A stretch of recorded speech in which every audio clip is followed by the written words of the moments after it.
It's the dawn of a new season here in Boca Raton. The FAU Owls Softball team begins their quest to run it back and recapture the American Athletic Conference title for a second straight year.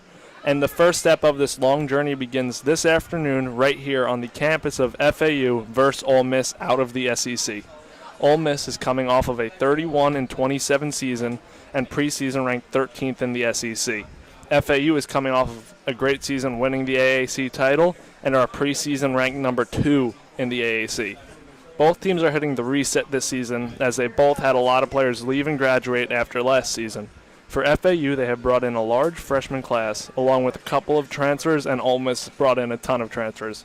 So, Brayden, as this season opens up, what can we look forward to this afternoon? Yeah, today, Chris, we should definitely give some extra attention to the pitching for both teams. Ole Miss obviously coming off of a close win earlier today against Clemson, where their starter, Mayali Guachano, allowed no runs, only 2 walks, couple Ks, so they really piggybacked off of her performance and obviously got the win with the pinch hit Percy Yamas 3-run home run late in that game. So the pitching is definitely going to be something to highlight coming into this game. FAU obviously having a great staff themselves, some returning players, some new players from Wichita State, Allison Cooper, she's one to look out for, and Lily Witten, the right-hander junior, who had a 1.1 ERA at Missouri, is definitely going to be something to look out for. We obviously don't have the lineups yet, so we don't know who is marching out there to pitch for the first innings for either teams, but definitely the pitching is going to be something to watch out for in this game on both teams. So when we get back here on FAU Owl Radio, it's lineups, first pitch, softball coming up next.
And welcome back to FAU Owl Radio for FAU Softball's home opener of the 2025 season. FAU's kicking things off here against Ole Miss today. I'm Chris Talt, joined alongside Brayden Pyle for action of today's game. FAU will kick things off in the field today as the home team in the Paradise Classic wearing their baby blue uniforms. Yeah, I mean, we pulled in and we thought, we're watching Ole Miss warm up. And we got a closer look, and it's actually FAU, and I actually had no clue that we had the baby blues, to be honest with you. And I just want to get your opinion on this. Correct me if I'm wrong. Ole Miss is wearing more of FAU colors, and FAU's more wearing the Ole Miss colors. I mean, am I wrong there? No, you are not, Brayden. So Jaden Pone, the left fielder, will step into the box for Ole Miss to start things off, the lefty. And the pitch is low and outside on the right-hand batter's box.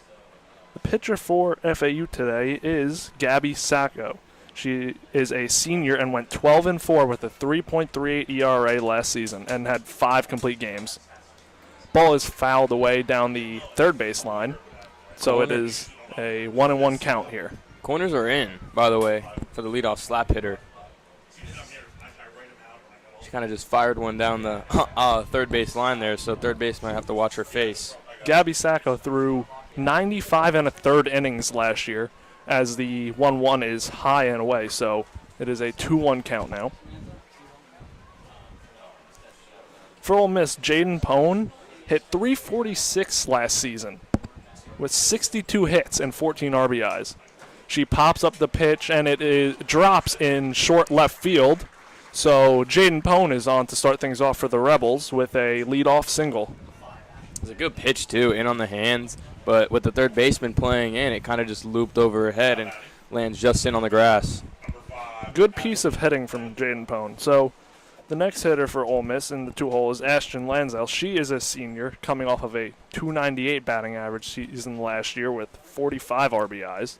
And she is hit on the back, so not the best start there for Gabby Sacco, as first 2 runners are on. First and second, nobody out for the Rebels. I highlighted the pitching coming in. Maybe that's coming back to bite me, a little bit of an announcer's curse there. I'm sure she'll get back on track here, especially with this batter, but it's a tough one, 3-hole. So the 3-hole hitter now for the Rebels is Binford today. Ooh. And the ball was caught and doubled up. Double play by FAU. That's great defense. Great defense. Quite frankly, the ball was absolutely hit on a frozen rope to left field. In on the hands, too. Great piece of hitting there. Left fielder does a good job paying attention and getting the ball back in after the catch for the double play. That was Aliyah Binford, the senior. She transferred in from Baylor. Now hitting for Ole Miss is Taylor Roman. She is a senior and transferred from Louisiana. The first pitch is a ball, so 1-0 count here. Runner on first and 2 outs.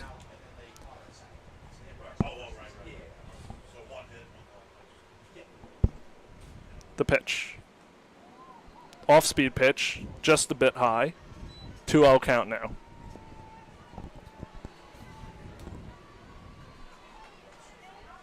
It's a beautiful sunny afternoon here in Boca Raton for opening day softball across NCAA. The 2-0 pitch is just inside. Now it's a 3-0 count for Sacco. It's actually called a strike there. Caught the inside part of the plate. Strike. It's a 50-50 call. You know, umps get a hard time with those calls. The 2-1 is in the dirt and blocked. So 3-1 count. On the cleanup hitter, Taylor Roman. It is a beautiful day, though. I mean, 78 degrees roughly. There's a nice breeze coming through. Too bad we're in a press box. Can't really feel that breeze. And the pitch is low and inside. So ball 4, Taylor Roman walks. That'll bring up the 5-hitter, Lexi Brady. She is a senior catcher. Hit .257 last year with 13 home runs and 35 RBIs. So quite the power season. Looks like Coach will give Gabby Sacco a break here as she is working hard in this first inning. We're going to stay right here on FAU Owl Radio. So, Brayden, what are your early thoughts here on Gabby Sacco? Well, Sacco obviously, starting a little bit rough. She had a pretty solid season last year with a 3.3 ERA. It just happens sometimes. You just got to rub the rust off a little bit. And, I mean, they haven't really been seeing the ball that well for Ole Miss. I mean, they had that one frozen rope to left field that was turned to a double play. So the one time they actually, got bat to ball and pretty much barreled it, it was caught and it resulted in a double play. Sometimes it just takes a batter or two, even an entire inning, to get in your groove. But I'm sure she'll figure it out here. She already has 2 outs, despite giving up a hit and a hit by pitch. Strike one on the 5-hitter Lexi Brady. 0-1 count. Runners on first and second. Gabby Sacco set for the pitch. Just a bit inside on the right-hand hitter, Lexi Brady. Almost an identical pitch to the one he just called a strike earlier in the last at-bat. So the count is 1-1 now on the senior. Strike 2 called, so 1-2 count. Beautiful off-speed pitch by Sacco. The count is 1-2. Runners on first and second for the Rebels. Sacco now. Ball is flown out to left field and caught by Gibson. So FAU gets out of the top half of the inning. No damage done. 1 hit, 2 runners left on, and FAU coming to bat right here on Owl Radio when we get back.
And we are back on FAU Owl Radio. Tie game here as we are at the bottom half of the first inning. The second baseman, Destiny John, will be hitting for the Owls. Another lefty slap hitter coming up. Corners in again. Almost the exact same mirror image we saw from FAU's infield last inning to start it off. The pitcher for Ole Miss this afternoon is Brianna Lopez. She is a senior left-hand pitcher. Last season, she went 6-5 with a 2.86 ERA, had 3 saves, and 90.2 innings pitched. The first pitch was low and outside, so ball 1 on Johns. Got to watch out for that inside sink here, lefty-lefty, if you're the hitter. Johns. Lopez delivers, and ball is fouled off on the third base side. 1-1 count now.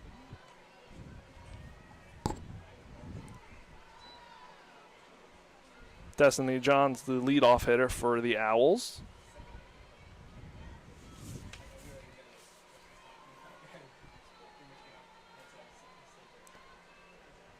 And now the pitch.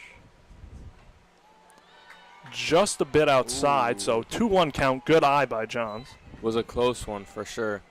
Great job to leave that off the plate. Destiny Johns in a 2-1 count.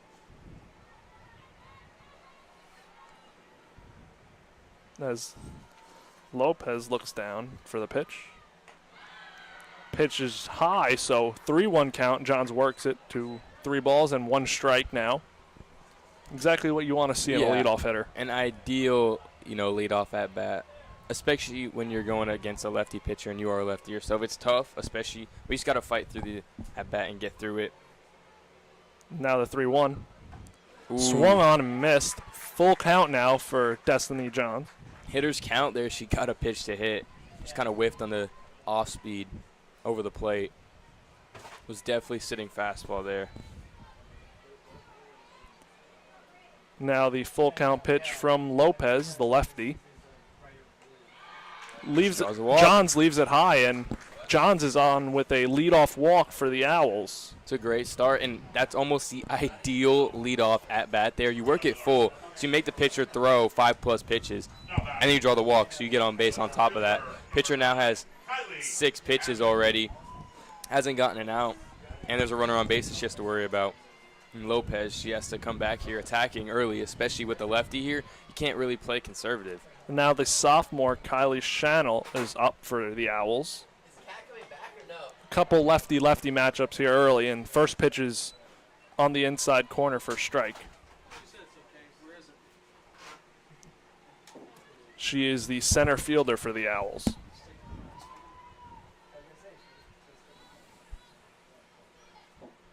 And the pitch looks low, so 1-1 count here on the lefty Chanel.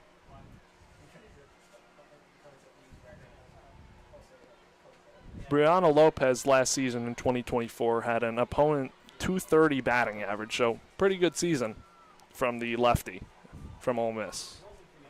And the 1-1.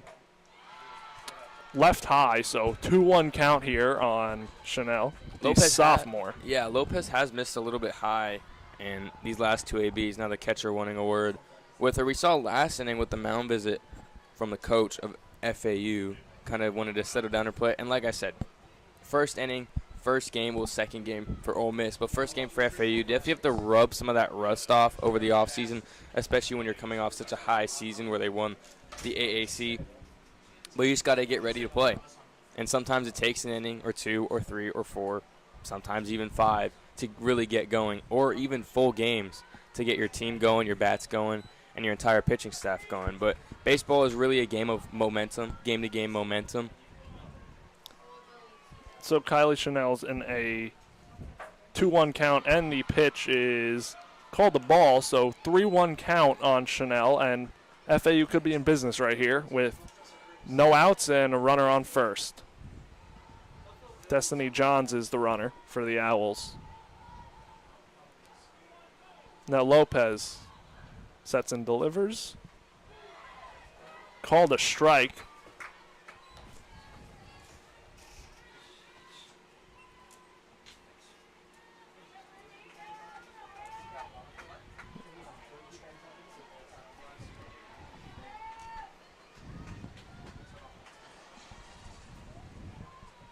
And the pitch. High, so FAU with their first 2 runners on. Check that, it was Kylie Hammonds hitting. 2 Kylies on the team, Brayden. Yeah, very confusing. Also spelled differently, though, so you got to give them credit for having different names. Kylie Hammonds, a 5'2" redshirt sophomore from Jacksonville, Florida. So now coming to the plate for FAU is Jacina Mora. She's a junior. Last season she hit .393 with 42 runs, 66 hits, along with a homer and 45 RBIs. And she's also a threat on the bases. Last year she went 17 of 18 on stolen bases. So, yeah, if you were wondering why she was batting in the 3-hole, you just got your answer there. I mean, high 390s average, low 300s, high 290s average is considered good around baseball and softball. High 390s is unimaginable across an entire season. So, I mean, she's in a prime position. No outs, 2 runners on base, first and second. And that's why we have a mound visit here from Ole Miss. Try to calm down. Sorry, Lopez. Another lefty, though. She has, the unsung advantage, but she just can't seem to take advantage of it. She's leaving a lot of pitches high, I've noticed. Really hasn't found her feel. which if you're FAU, you got to take advantage of that. Make sure you get deep into that pitch count and get her out of the game early. So Mora now in the box, the lefty.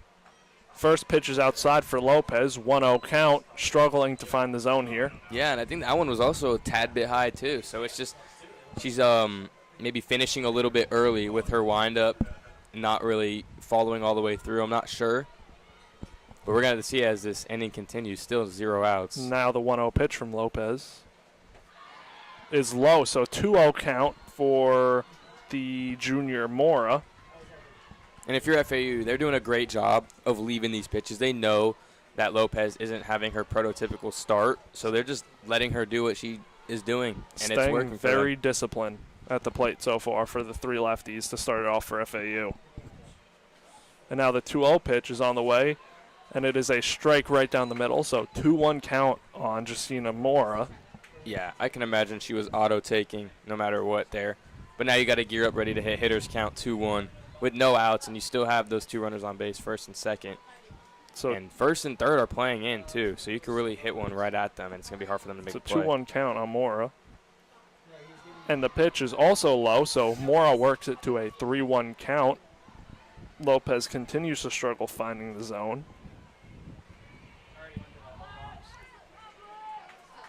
If you're an outfielder here, this is the worst feeling as an outfielder when you literally cannot do anything. Your pitcher's having these long at-bats. So not only are you in the sun, you're bored, but you're also not having fun because you're not winning the game. This is not winning formula. And the 3-1 pitch is also called for a ball. So ball 4, Justina Mora takes the walk, and FAU has the bases loaded with nobody out in the first inning. What a way to start off the season so far. All on walks, too. No hits. I mean, they put the bat on the ball twice, fouling it off. But FAU's done an amazing job of just not chasing and letting Lopez dig herself deeper and deeper into this hole that she now has to try to get out of. The next lefty up for FAU in the 4-hole is Sierra Gibson. She is a sophomore. And the pitch is outside. 1-0 count on the sophomore Gibson.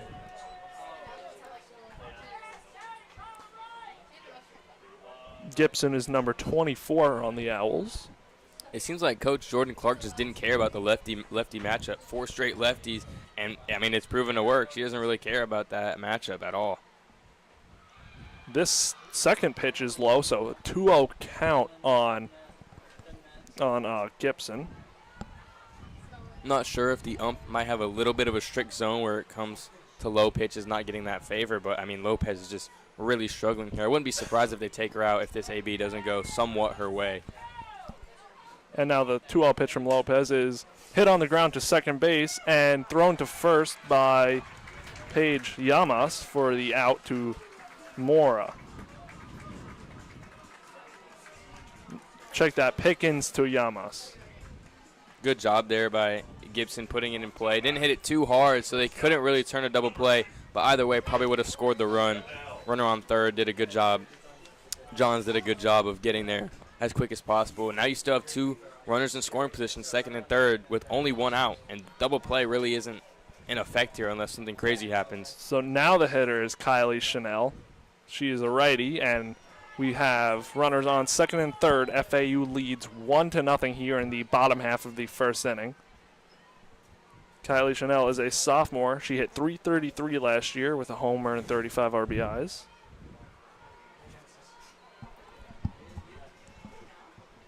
Lopez with the 0-1 pitch. Taken for a strike by Chanel. 0-2 count on the sophomore. Good frame there from catcher Brady. Looked a little bit out to me, but a great frame to, get the ump's appeal. So Kylie Chanel now. 0-2 count. Trying to extend the at-bat against Brianna Lopez and hits it on the ground. Thrown home, and wild throw. Safe at the plate is Kylie Hammonds. FAU extends the lead to 2-0 and have runners on the corners with 2 outs. This is just prototypical small ball that we're seeing from FAU. Good base running, good at-bats, not chasing, just finding your pitch and putting the ball in play. That's a big part of nowadays game, especially in baseball. but in softball as well, where players and hitters try to do too much and put the ball in the air, try to hit a home run. But really, this is what wins you games, just putting the ball in play. It takes a lot of pressure off of your entire team and your pitcher on the other end, who's getting a big rest, by the way, and a lead. Now Chloe Yates, the New Mexico transfer, steps in for the Owls. Last year, she played catcher and first base for the Lobos and hit 10 home runs and 34 RBIs, along with a .265 batting average. So solid season from the catcher first baseman. Brianna Lopez now looking to get out of the jam for the Rebels early in this one. And the 1-0 pitch is on the way and called the ball. So 2-0 on Chloe Yates. She is the 6-hole hitter for FAU.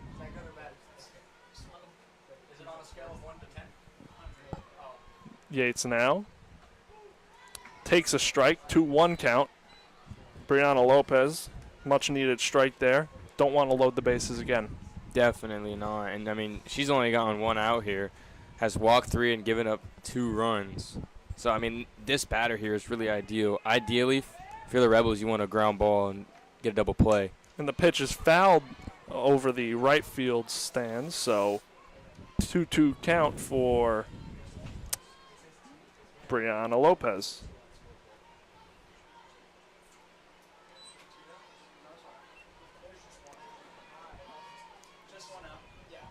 Brianna Lopez to deliver the 2-2 pitch. Swing and a miss. Strike 3. Goes down chasing on a pitch high and outside. So now for the Owls to hit, it will be Kylie Shelton, a sophomore outfielder. Only 10 total strikes thrown for Lopez. Just emphasizes the struggle that she's gone through in this first setting. But she's getting out of it now. It's 2 outs. Still some danger on the bases, runners on the corners here. So Kylie Shelton now, another lefty swinging bat for the Owls. 16 versus 16 here. Brianna Lopez throws it high and outside into the right-hand batter's box, so 1-0 count now on Shelton.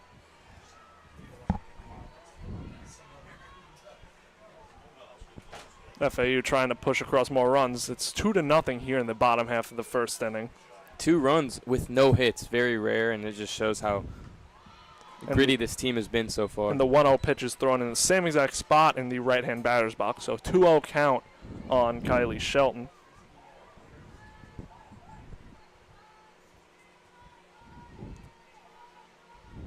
As Lopez looks down for the signs for the 2-0 pitch, and on the way, low, so 3-0 count on Shelton. Danger of loading the bases here. I mean, you just need a strike here especially, but ideally you just want a ground ball within these next 3 pitches to just completely get out of this inning. Hope your infield can turn too. But this is just not a good start from Lopez. Now a 3-0 count here. If you're Kylie Shelton, I think you expect a take. Yeah, of course. Pitch. Ooh. That's a 3-0 strike right there, generous by the ump. So 3-1 count, 2 outs, runners on the corners for the Owls. Generous might be an understatement. I mean, we've seen that pitch thrown a couple times already. It hasn't been called once, and then he changes his mind there. He might just want to get out of the sun for a second. So the 3-1 pitch is off speed and taken for ball 4. FAU loads the bases. I mean, it's got to be hot in that ump uniform. He's wearing all black. He's right in the face of the sun. I don't blame him for wanting to get out of the inning early, but really he just is getting out of the inning later now because of that strike called. Could have gotten the walk a little bit quicker. So now coming up for the Owls is the first baseman, Bella Semino, with the bases loaded against Brianna Lopez. Bella Semino swings and misses. Pitch inside for an 0-1 count. First time we've seen a first pitch hack from the Owls. And also very interesting. I'm not sure I agree with the approach since Lopez has thrown twice the amount of balls as strikes she has in this first inning. But I guess it shows confidence at the plate. So Bella Semino is in the box for the 0-1 pitch, and it's popped up along the first base dugout and caught by the first baseman, Paige Llamas, for out number 3. FAU grabs 2 runs here with no hits and no errors. So we're going to take a quick break here on FAU Owl Radio for FAU Softball.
And we are back here on FAU Owl Radio. To lead things off for the Rebels in the top half of the second inning, trailing 2-0, is the second baseman, Mackenzie Pickens, going against Gabby Sacco. The first pitch is a ball outside over the left-hand batter's box, so 1-0 count here on Pickens. Sacco probably just trying to get her off the plate a little bit. I'm pretty sure she got that memo, though. Pitch is high and over the catcher's head, so 2-0 count, wild by Sacco.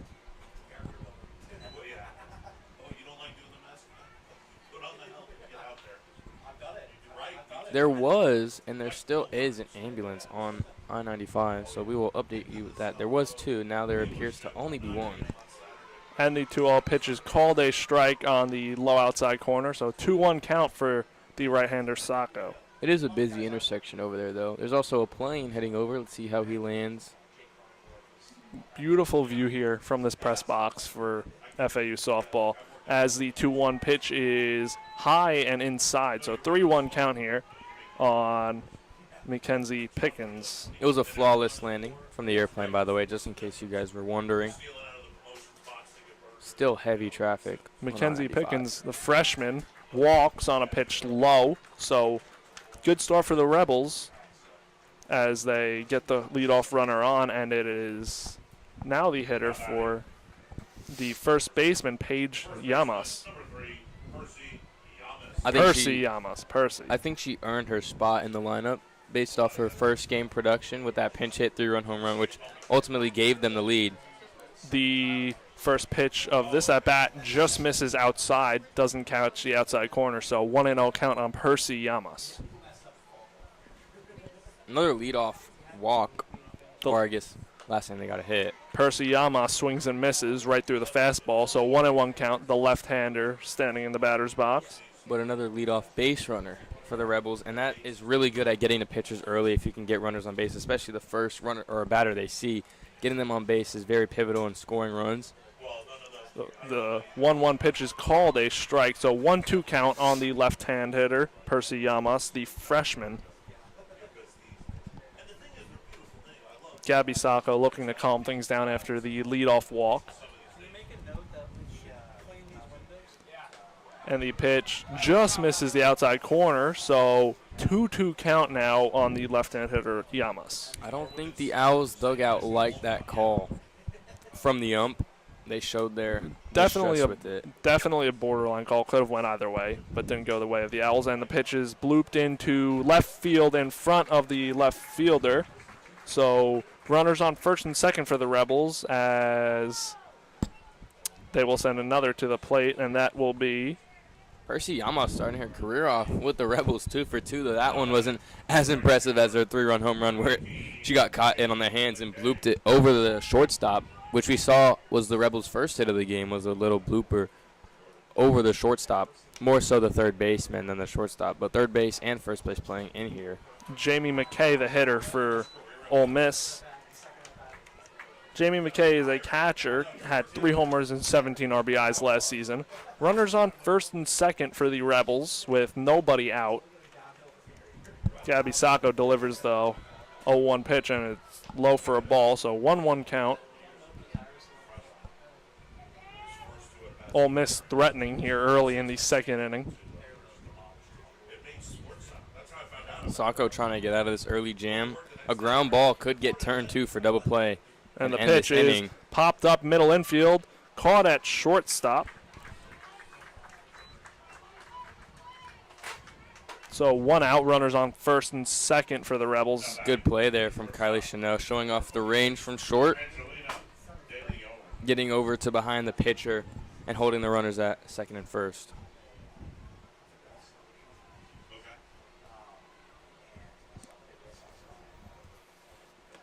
So 1 out now, runners on first and second. Pitch is low and in for not Mackenzie Pickens. That is Angelina De Leon. Angelina is a senior, hit .228 last year with 4 home runs and 21 RBIs. As the second pitch is low and inside, so 2-0 count on De Leon. Another plane coming in here for landing. Sacco delivers the 2-0 pitch, and it is fouled down the left field line, untouched. 2-1 count. Good command pitch there from Sacco, drawing a swing. Also good hitting, though, from Angelina De Leon. She couldn't pull it fair, got in on the hands a little bit. So it is a 2-1 count here on Angelina De Leon. Rebels threatening with 1 out. Pitch is popped up down the third base line again, and it is misplayed, overran by Gibson for the Owls. Those are tough, though. I will say, as a former Little League outfielder, those ones that are pulled down the line from a right-handed or left-handed hitter are so hard because of the backspin, especially when it's a windy day. You can't really judge that. You just kind of have to almost prep to be a little bit behind the ball and hope that it just falls into your glove. So it's a 2-2 count now on the right-hand hitter. Inside for a ball. Full count now. 1 out. Runners on first and second.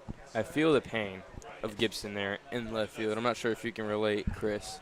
Those are tough ones to judge, especially when you're running full speed towards a wall and the backspin just gets the best of you on that. And now the full count pitch is low, so the Rebels have loaded the bases. Angelina De Leon walks, and now it's an interesting situation here. Sacco reaches down to get the rosin to get a better grip on the ball.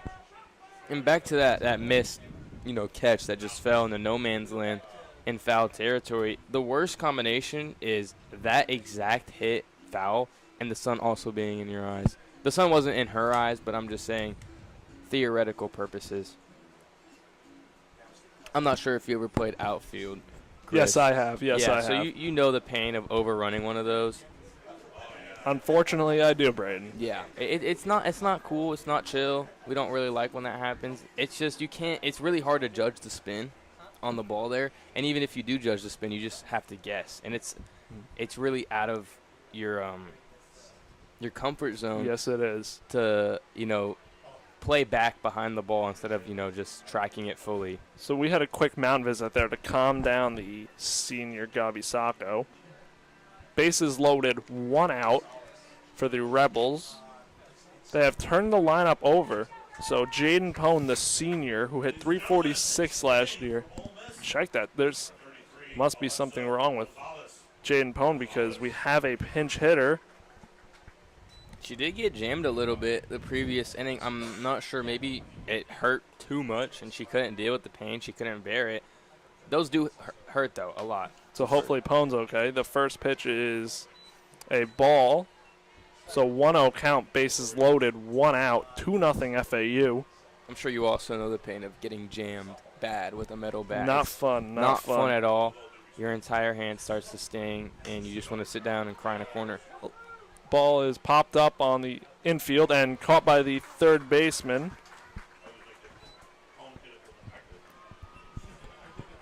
That is Justina Mora at third base for the Owls. Learning the positions here on day 1 of opening day is always fun because you never know what you're going to get with the starting lineup, Brayden. No really tough names, though, I will say. Luckily. I think Percy Yamas, who's standing on second, might be the hardest one. But if you took Spanish 1, you know how to pronounce that last name? The 0-0 pitch to Linsdell is a ball high, so 1-0 count, bases loaded, 2 outs. Ole Miss still threatening and looking to push across a run here in the top half of the second. Sacco delivers and pitches low and inside. 2-0 count, has to find the zone here. If Sacco can somehow get out of this bases loaded jam, that's very impressive. She got out of one earlier due to her left fielder, Gibson, throwing that in for a double play. So Gabby Sacco now, 2-0 count. Delivers and pitches popped up behind us, so 2-1 count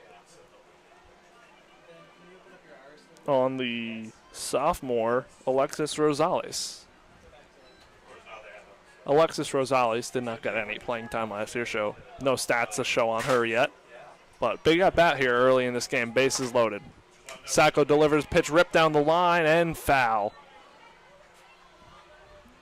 2-2 count now. Gabby Sacco looks to get out of the inning for the Owls. Lansdale doing a good job fighting this at bat. 2 back-to-back foul balls. That one almost snuck fair. Almost. So a 2-2 count here. Bases loaded. 2-2. 2 outs. 2-2. 2 outs in the second inning. Lots Ole of Miss twos. is trailing by 2. Sacco delivers. Pitches pop to center field, and it is caught on the run by Kylie Hammonds to end the inning. Ole Miss threatens but doesn't score and leaves 3 runners on as we head to the bottom of the second inning. FAU leads 2-0 right here on FAU Owl Radio.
And welcome back to FAU Owl Radio for this edition of FAU Softball. Jaden Pone for Ole Miss is entering back in the game, so looks like she's okay, thankfully, for Ole Miss. Not sure exactly what happened, but we will see. So we are now in the bottom half of the second inning. FAU leads 2-0 here with no hits. So pushing across runs any way they can.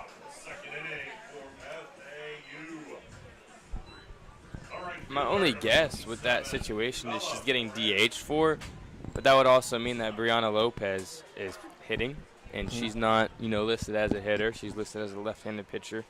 So we'll have to see. So Bella Ferren, the left-hand hitter for the Owls, is up.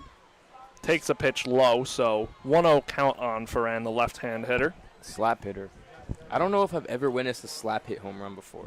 I don't think I have. I'm sure it's happened, and I'm sure if I just took the effort to look up slap hit home run, I'd find one. But, that would be really unique to see live in person, especially opposite field. The corners are in for Ole Miss as the second pitch is taken for a strike. 1-1 count on the lefty Ferran.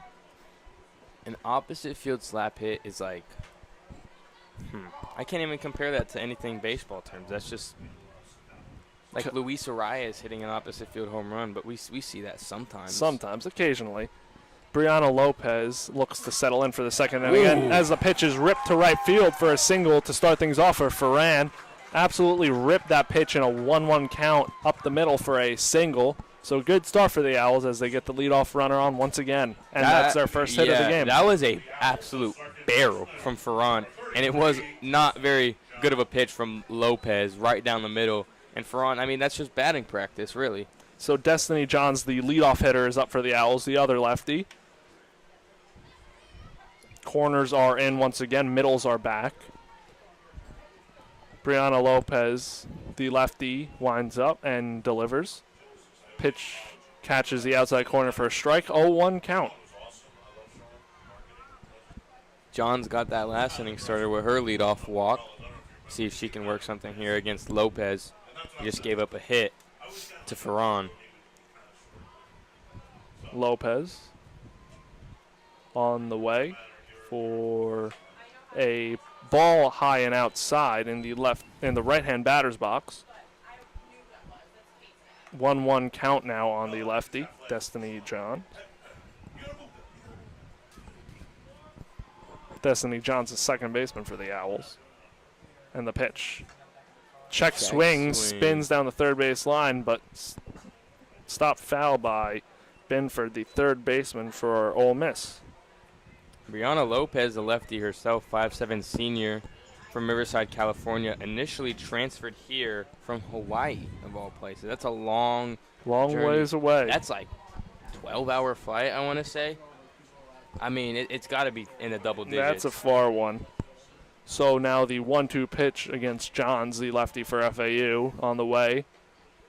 Taken inside and low for a ball. 2-2 count now for number 33 on the FAU Owls. John's doing a good job of just being really gritty in these at-bats, fighting for extra pitches, and having a really good eye and not chasing anything out of the zone. I just want to give a quick shout-out to the third baseman as the pitches pop back foul in a 2-2 count. The third baseman for Ole Miss, Elia Binford, she was a two-way player last year for Baylor. She had 12 complete games, 2 shutouts, 2 saves, along with a .272 batting average and 3 home runs. So impressive resume from the third baseman and pitcher. So Shohei Ohtani, as the pitch caught the corner for strike 3 looking on Destiny Johns. That is very interesting, and I'm not much of a softball viewer myself, but I have not really heard of a two-way softball player. And an interesting part of that is she plays third. You would think maybe a two-way plays, like right field or maybe even second base, but third base, it's a tough position. So now Kylie Hammonds, the center fielder up for the Owls, the lefty, once again, runner on first. Ball is sent out to center field to Ashley Lansdell and caught for out number 2 of the inning. Runner remains on first base, that is Bella Ferran, and there are 2 away for the Rebels. Elia Binford is listed as a right-handed pitcher and infielder for the Rebels from New Braunfels, Texas. Obviously, you said transferred in from Baylor, 5'7" senior. But that's tough, being a two-way and playing the infield. So now Jacina Mora is up for the Owls, the 3-hole hitter. She walked in her last at-bat. Runner on first, 2 outs. Lopez delivers and pitches low and outside. 1-0 count. I like the pink bat grip from Mora. How about these baby blue jerseys, though, for the Owls? These are very nice. I highlighted them pregame, and I just can't get enough of the baby blues. Any baby blues are good baby blues, in my opinion. Yes, they are. So the 1-0 pitch is on the way, off speed, and called for a strike. 1-1 count now on the 3-hole hitter, Jacina Mora for the Owls. Lopez finding the zone more in this second inning. And the 1-1 is on the way, and off speed taken for another strike, almost the same spot, just a little higher than the previous pitch. 1-2 count now as Brianna Lopez looks to get the Rebels out of this inning.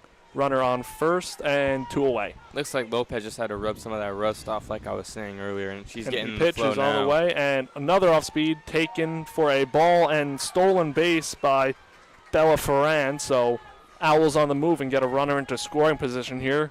2-2 count, 2 outs. Bottom of the second inning. Again, lots of 2s here, Brayden. What are the odds we see a home run in this game? I really want to see one go over the fence, but what do you think the odds are? I think we could see one. I wouldn't put it past them. I wouldn't either. And the pitch is on the way. Slap to third base. Shortstop fields it and holds it. So Jacina Mora gets on with an infield single to the shortstop. Angelina De Leon, who holds the ball and thinks wisely of it to keep the runner at first and third with 2 away. Doing a good job of keeping the ball in the infield, too, there by De Leon. Had the sliding stop. I mean, if she doesn't make that stop, Ferran might be heading home and might be scoring another run for the Owls. But like I said, a good stop there from De Leon and a good piece of hitting there from Mora. So Sierra Gibson up for the Owls. Runners on the corners, 2 away. Takes a fastball right down the middle for strike 1. 0-1 count on the left-hand sophomore.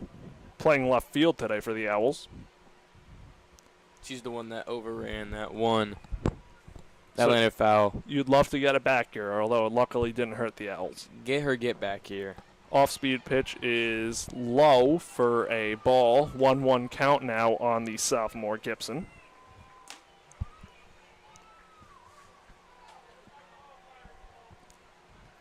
Gibson looking to break things open in a way here for the Owls as they lead 2-0 in the bottom half of the second inning. Right here in Boca Raton. Gibson takes a pitch inside. Runner goes to second. That is Jacina Mora, who was 17 of 18 last year from stolen bases and starts off the season with another one right here. The second stolen bases inning, too, from the Owls. They're being aggressive. They're, like I said in the first inning, good on the bases and aggressive as well. They're two amazing traits to have, especially when you can pair them together. Now we have a 2-1 count on Gibson, who looks at an off-speed pitch right down the middle for a 2-2 count. So 2-2 count here. Runners on second and third. Bottom half of the second inning. Owls lead 2-0. Lopez looks down at the signs. Sets and delivers. 2-2 pitch. Sent out to center field, which is Ashley Lansdell, and it is caught for the third out. So barreled it up, just doesn't fall for the Owls. FAU leads 2-0 right here on FAU Owl Radio, and we'll be right back for the start of the third inning after this break.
And we are back on FAU Owl Radio.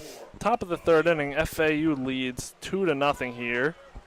Gabby Sacco still in the game for the Owls against the three-hole hitter, Binford, Elia Binford. And pitches popped up behind and just whiffed on by the catcher, Chloe Yates, the transfer from New Mexico. Those are also tough ones as well. A lot of spin on those that are popped. A lot of spin and probably dealing with the sun right in front of her. Because she couldn't turn around on that. So we have an 0-1 count here, and Elia Binford catches a break. Let's see what she can do with it here. The pitch is on the way from Sacco. Fastball high and looks like a little inside. 1-1 count now on the three-hole hitter from Ole Miss. Sacco's gotten into a bit of trouble early in this game, but she's done a good job of staying composed and staying in there, and has ultimately not allowed a run so far. Pitches hit inside to left field, and it is caught by the left fielder, Sierra Gibson. That was an interesting piece of hitting there. I mean, that ball she got almost definitely jammed on that one. Yeah, but she got around it. She pulled it. It's not like it went the other way. But that almost hit her kneecap, it seemed like, and she somehow got inside of it and ultimately flew out to left field, but still impressive nonetheless. So now the DH Taylor Roman to hit, the Louisiana transfer against Gabby Sacco. Pitches low and inside fastball for a ball. 1-0 count now. Ooh, I'm sweating, Chris. It is a hot one down here in Florida today. But I think we'll take this over the weather we got a week or so ago when it was in the 50s and rain.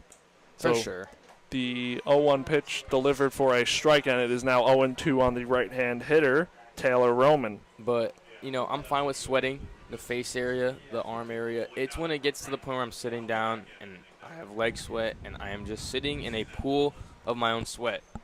It's not fun when that happens, Brayden. Definitely so the pitch not. is high for Roman as she lays off of it for a ball, and it is a 1-1 count. I mean, people might mistake my shorts for swim trunks. I mean, after this game. They might be dripping. Who knows? But, like. So the pitch is hit into center field for a single by Taylor Roman. The DH gets on with a one-out single, and Ole Miss passes the baton to Lexi Brady. Good piece of hitting there from Roman, getting around on that outside pitch up the middle. And again, I mean, Sacco's just been in trouble early in the innings again. So this is really nothing new. We're not in uncharted territory here for Sacco, but you would like your pitcher to have less stressful innings. And now you get Lexi Brady up. She was a big part of this Ole Miss offense last year. Correction, a really huge part, as the pitch is a ball. So 1-0 count here. Looked like it was just a little high. Caught most of the plate right down the middle. So 1-0 count for Sacco against the right-hand hitter, Lexi Brady, the catcher for Ole Miss. Pitch is on the way and popped up along the first base line, and it is caught by the first baseman, Bella Semino. Great pitch there, jamming Brady on that one. I mean, looked like it had a little bit of sink and glove side run and just jammed their best hitter for the easy pop-up out in foul territory. So now we have two away here, runner on first, and the hitter is Mackenzie Pickens. Pickens, the right-hand hitter, slaps it to second base and thrown to first to get out of the inning. That went Destiny Johns to Bella Semino for the put away and 3 outs. After the top half of the third inning, FAU leads 2-0 right here on Owl Radio, and we will be right back when FAU steps up to the plate.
Welcome back to FAU Owl Radio. FAU leads 2-0 here as we enter the bottom half of the third inning. Leading off for the inning for the Owls is Kylie Chanel, the shortstop for the Owls, number 2. Taking after Derek Jeter with that number. For sure. So now Kylie Chanel steps into the box against Brianna Lopez, who's still in the game, has calmed down after the tough first inning with a lot of walks. And the first pitch from Lopez, the lefty on the way, is taken by Chanel for a ball low and outside. 1-0 count now.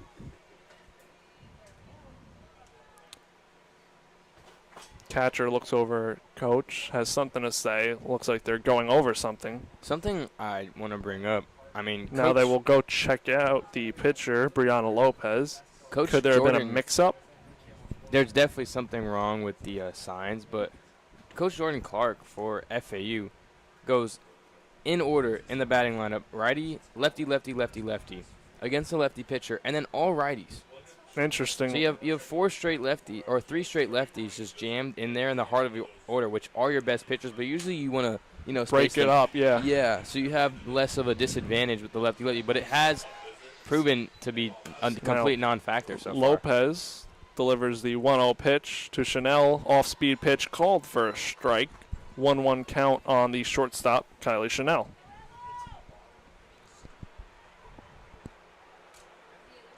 Kylie Chanel steps in the right-hand batter's box as Lopez looks down for the 1-1 pitch on the way.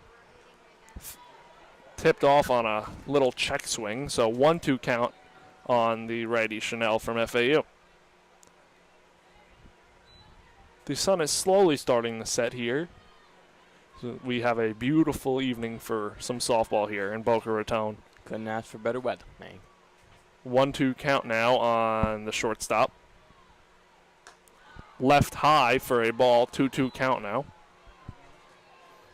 Chanel works the count. She is 0 for 1 so far today.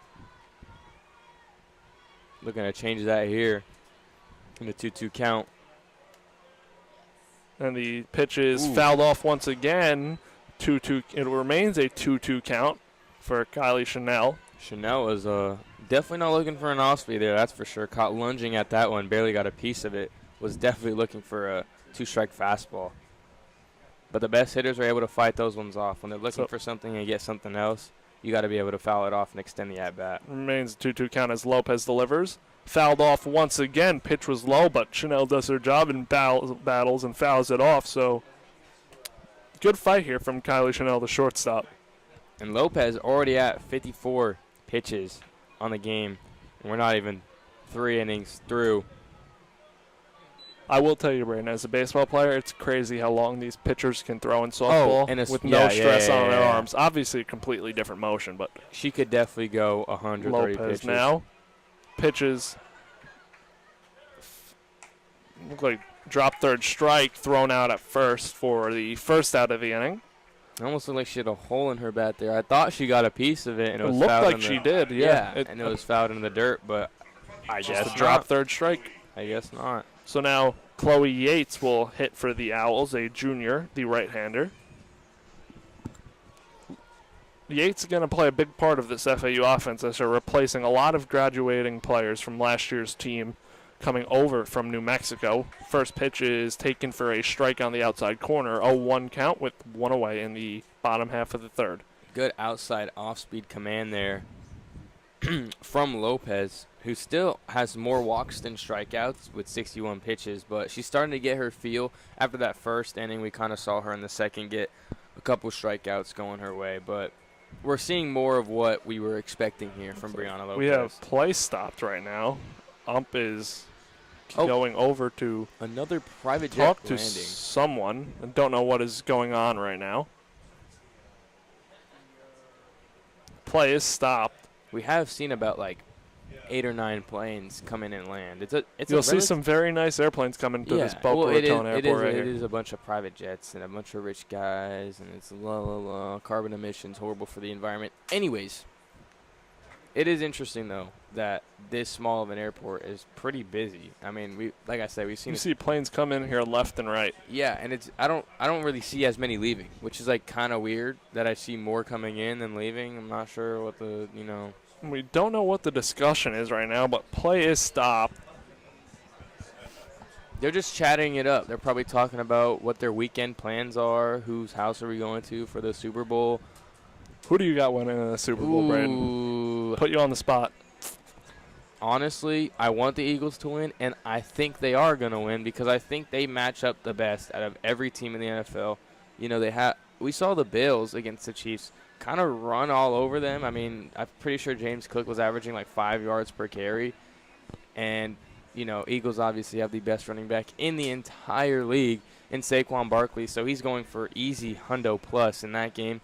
And obviously they have Jalen Hurts, A.J. Brown, Devontae Smith, probably the second best offensive line in the entire league behind the Lions. And, I mean, there's only one position I can say that, or two positions I can say that the Chiefs are clear-cut better position-wise and talent-wise, and that's quarterback and tight end, and it's relatively close. Dallas Goedert's pretty good in his own respective field, and same with Jalen Hurts, and they've both been to the Super Bowl before against the Chiefs. I just think it's meant to be for the Eagles this season. So Thump is back on the field as Lopez takes a warm-up pitch or two here. Brayden, that would hate me. That would That would kill me to see the Eagles win the Super Bowl as a Giants fan. I don't want to see that. I don't want to see Saquon get a ring with the Eagles, but You don't. I mean, we are back here, and I feel like you would want to see Saquon succeed since you guys tried to derail his entire career and didn't want to pay him any money. He was playing for a bag of chips and a used sock with a hole in it, so I respect it completely. And he's from Philly, so I respect it 100%. And the Giants are a horrible, pitiful franchise anyways. so Chloe Yates is back in the box, and she takes a ball low and outside off speed for a 1-1 count. Only thing the Giants can do is draft Cam Ward, and that will change their entire trajectory. But they won't. They'll probably draft some random out of North Dakota State, or maybe Duke. They might draft Malik Murphy, who's not even in the draft. You never know. You never know. We'll see. Miracles happen as Yates slaps a pitch up the middle for a single, and Chloe Yates gets on with a one-out single and pumps up the dugout. Hit an outside fastball over the middle, and that's also a very tough pitch to take over the middle. She is now 1 for 2 on the day, and the designated hitter, Kylie Shelton, will step into the box from the left-hand side for the Owls as Lopez is stepping onto the rubber. Bottom half of the third inning, Owls still lead 2-0 now. Kylie Shelton and Brianna Lopez lock eyes, and the pitch is delivered. Pitches pop right behind third base for an easy out caught by Elia Binford, and there are now 2 away, runner on first. We've seen almost multiple base runners in each inning for both teams. I mean, this might be the first inning where we've only seen 1 base runner on, but I mean, there's still time for FAU to get something cooking here, even in the bottom half of the order with Semino coming up to the plate. Bella Semino, the first baseman up for the Owls, heading in the 8 hole. Pitch is low in the dirt, blocked by the catcher, Lexi Brady. 1-0 count, 2 away in the third inning. Chloe Yates is the runner on first. Lopez has 65 pitches so far. And the pitch is on the way. Inside, fouled off, just over the dugout, hits a pole. So we have a 1-1 count now with 2 away in the inning in the bottom half of the third. Good crowd here tonight on a opening day evening for the Paradise Classic. A lot of cultures, too. We see some. You see, earlier we were talking to a Kansas fan who made the trek all the way here for much better weather. Is it a Kansian? What do we call them? I don't know. But the pitch is taken low in the dirt for a ball. 2-1 count now on Bella Semino.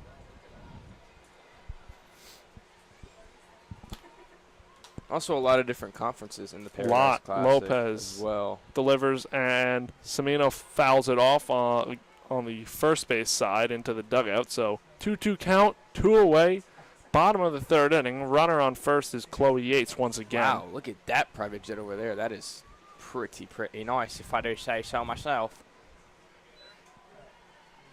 So Semino now steps into the box. Got some rally claps going on here in the stands.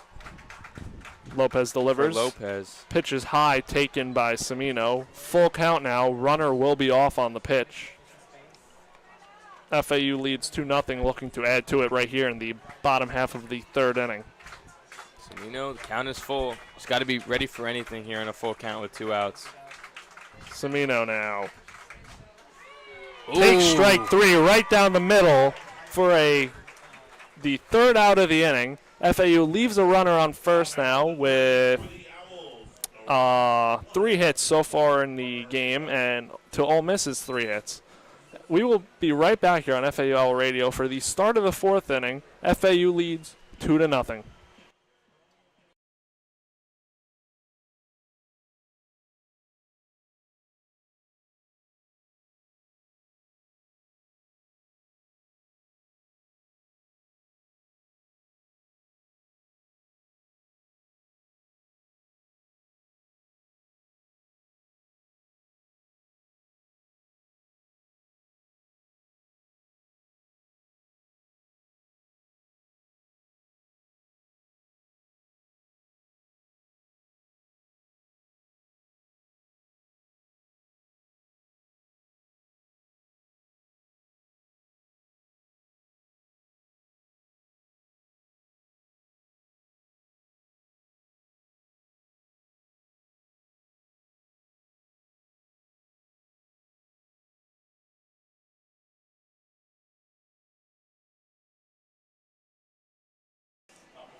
And we are back on FAU Owl Radio for the top half of the fourth inning. Leading off for the Ole Miss Rebels is the first baseman, Percy Yamas, the freshman.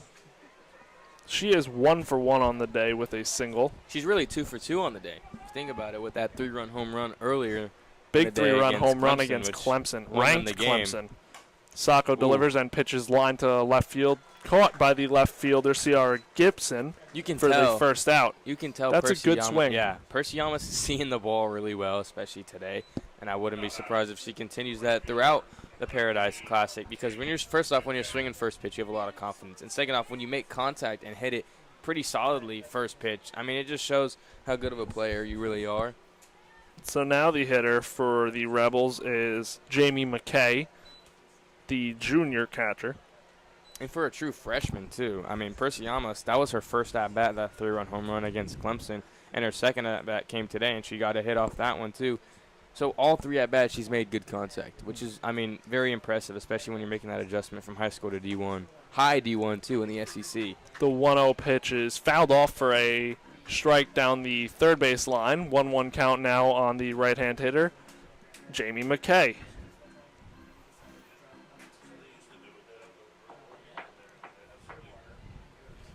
Sacco looks at the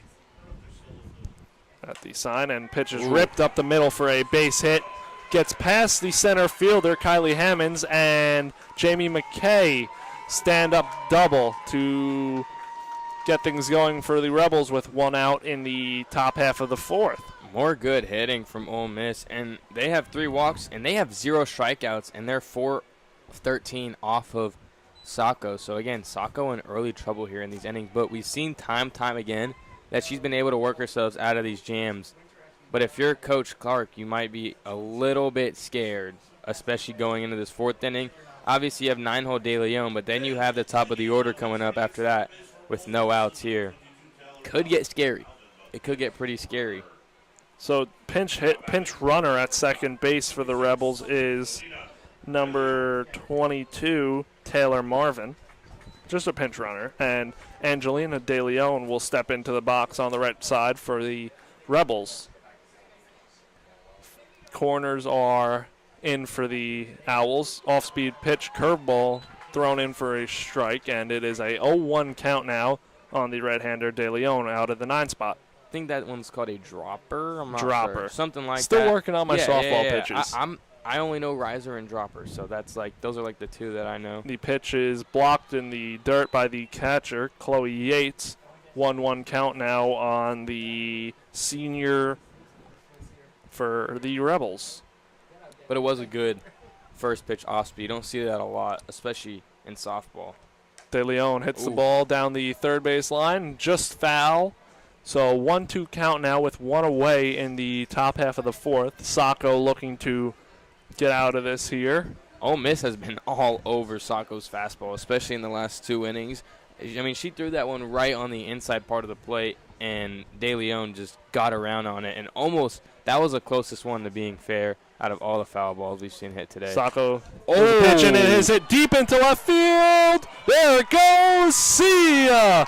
Angelina De Leon ties this game right up at a 2-2 score, and Ole Miss is right back in this game. Gabi Sacco gives up a deep home run to left field.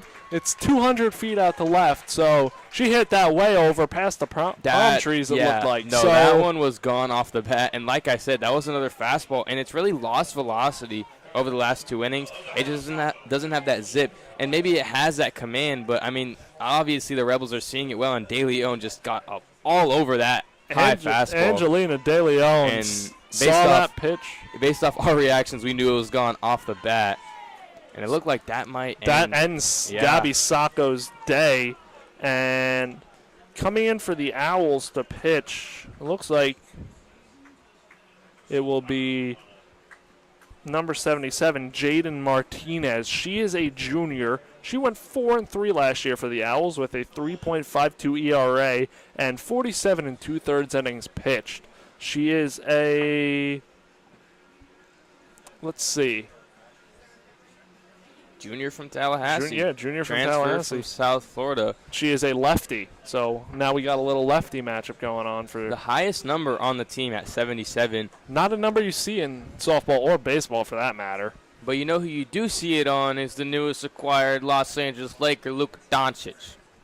So what a trade that was. I was one of the thousands of people who thought Shams got hacked. Oh, yeah. That was my initial reaction at 12:40 in the morning on a really Sunday night at 12 or Sunday morning. I don't know. Whatever. I stayed up for the next 2 hours because I was completely shocked. And I thought it was fake for the first 30 minutes. And I still quite don't believe it. I probably won't believe it until I see AD and Luka play for their respective teams. But got to shout out Max Christie and my boy Dalton Connect and my boy Cam Reddish. Got us through some harsh times there. As a Lakers fan, I remember Cam Reddish receiving about 30 minutes a game. And that in itself is a very rough thing to watch. But he's a hell of a basketball player. So shout out to him. And you know what? He didn't win a championship with us, but he contributed to our soon-to-be championship. So shout out to him. And we are back here. Ole Miss turns it over to the top of the lineup as Jaden Pone, the senior, steps in against the lefty for FAU. Now Jaden Martinez into the game after the 2-run home run in the top half of the fourth. Slapped to third and hit off the glove of the third baseman, Jacina Mora, as Pone slides into second. Ball is thrown past, but good backing up there by the first baseman, Bella Semino. And Ole Miss has a runner on second once again with one out, threatening to take the lead here. That might have been the highest exit velo we've seen. I mean, that one was hit sharply off the bat from Pone. As a scorer in that, I don't see that being scored. That's a tough one. That's a tough one. That'll probably be scored a hit. If it is hit over like 80, I mean, I'm not sure what exit velos are in softball relative to baseball, but I know in baseball, if you hit one like 95 plus off the bat and a guy just completely misses it and it doesn't touch his glove, or maybe it remotely touches his glove, it's not an error. Lansdale checks her swing for a strike. 0-1 count now on the 2-hole hitter for Ole Miss. Martinez Lansdale, just has to work senior. out of this jam here. I mean, we saw Sacco work out of a couple jams. Couldn't work out of that one that she got herself in. Martinez delivers, pitches high, fastball for a ball. 1-1 count now on the right-hand hitter, Ashton Lansdale. That fastball for Martinez is definitely zippy. You can see the dust coming off of the catcher's glove when it's caught. She is definitely bringing it tonight for the Owls. Then Martinez delivers. Pitch is hit to deep left field once again, and it is caught by Ciara Gibson just in front of the warning track for 2 outs. Just got under that pitch. And now we have 2 away here for the Owls as they look to get out of this jam and keep the game knotted up at 2. These blinds made me think that that one was out of here as well. I mean, I just saw the ball shoot up into the air. I agree. I mean, it was shot up pretty straight, like a 30-degree launch angle. But, I mean, she just missed that Lansdale. Almost had Martinez there for another 2-run home run. 3-hole hitter, Elia Binford, 0 for 2 on the day, steps into the box for the Rebels. Martinez delivers the pitch, and it is fouled off. Would have been in the bleachers, but into the net. So 0-1 count now on the 3-hole hitter, Binford, as Martinez looks to get out of the inning for the Owls. I got to say, though, that pitch to Lansdale was another high fastball, and I don't think you want to go in that area fast ever again. If you're the Owls, I mean, obviously that 2-run home run was off of a high fastball, and that one was a pretty decent scare. So Martinez delivers the pitch, and it is ripped into right field. Caught by the right fielder, Bella Foran, for the 3rd and final out of the inning. FAU escapes the inning without any further damage after the home run given up by Gabby Sacco. So FAU keeps the game right here at 2-2, and we will head to the bottom of the 4th inning right after this break on FAU Owl Radio.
All right. Welcome back to FAU Owl Radio. FAU and Ole Miss are now knotted up at 2 after the 2-run home run for the Rebels.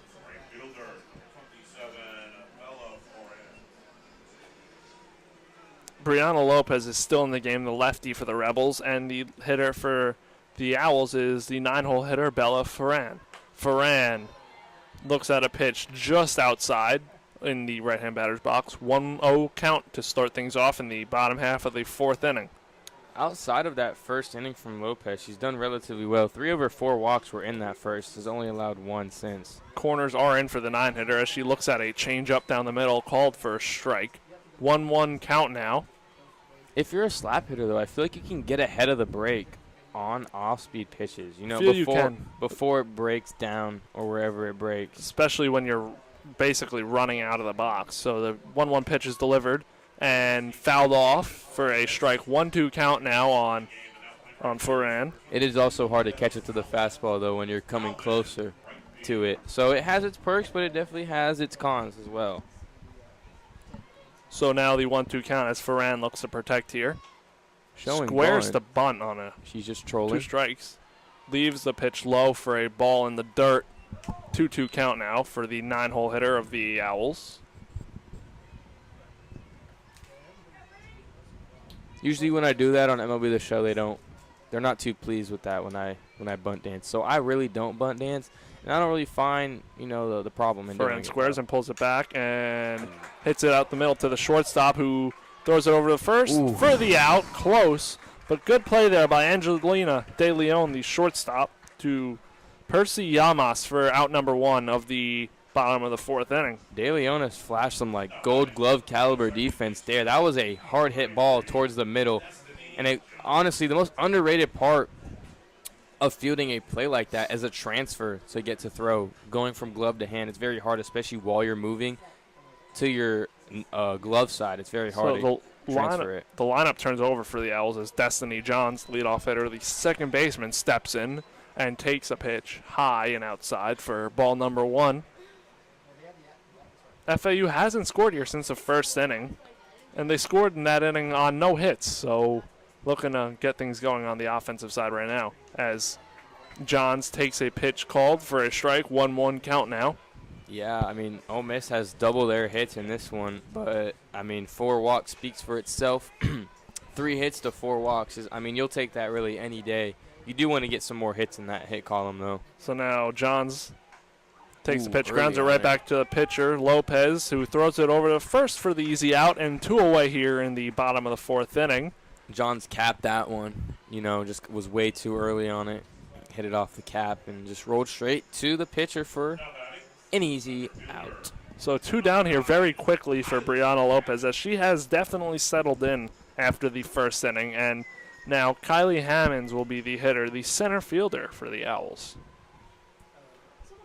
Hammonds now, the lefty, takes the pitch, hits it foul down the first base line. 0-1 count now. This is the first inning where we haven't seen any runners on. Or first half inning, I should say, where we haven't seen any runners on. Lopez is starting to really just toss him in there. She's at 79 pitches now, 3 2/3 innings, 2 earned runs, 4 walks. That's really where the trouble came from, and 4 strikeouts. Yeah, she's been carving these FAU Owls hitters since that first inning. Delivers and throws it low and inside for a ball. Goes past the catcher. 1-1 count now for the lefty hitting Kylie Hammonds, the sophomore outfielder. It's a golden hour right now in Boca. The sun is starting to set really, really nicely, if I do say so myself. Hammonds now pops the pitch up jammed to the shortstop, caught once again by Angelina De Leon for the 3rd out of the 4th inning. When we get back on FAU Owl Radio, we will be in the top half of the 5th inning, and the Ole Miss Rebels will be coming to hit, and we will be right back here on FAU Owl Radio.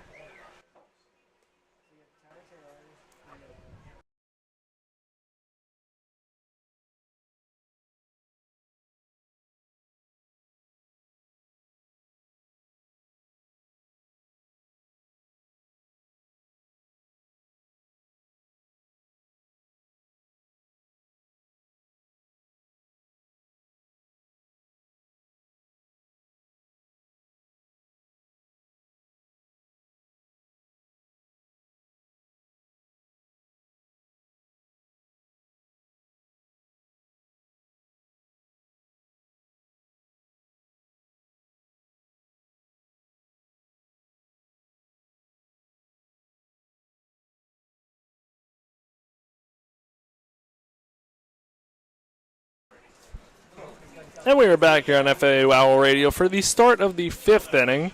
For the Rebels, the cleanup hitter, Taylor Roman, will come up, the designated hitter for this Rebels offense. She is 1 for 1 on the day with a single and a walk.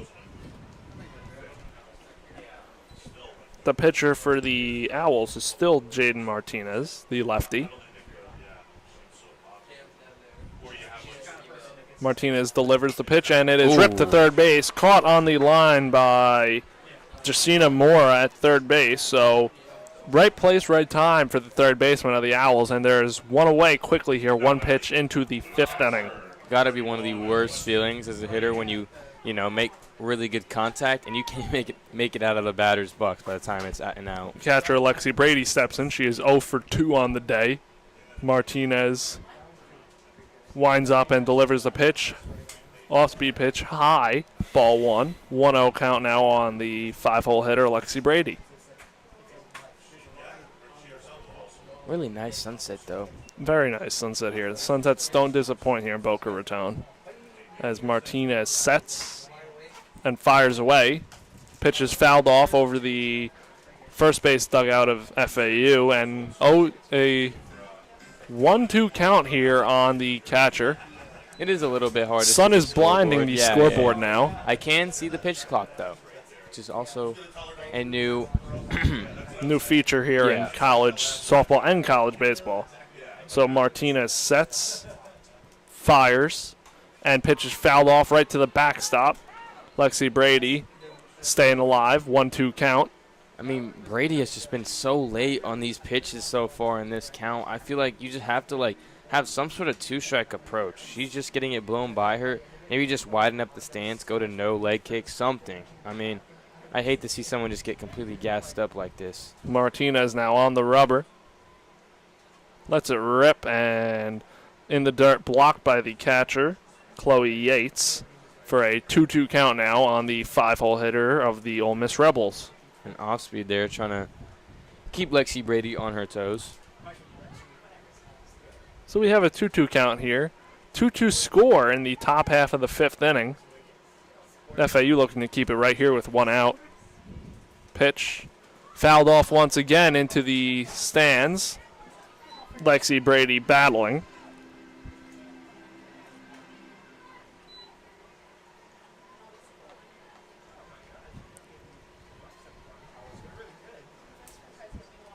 Jaden Martinez looks over at coach for the signs.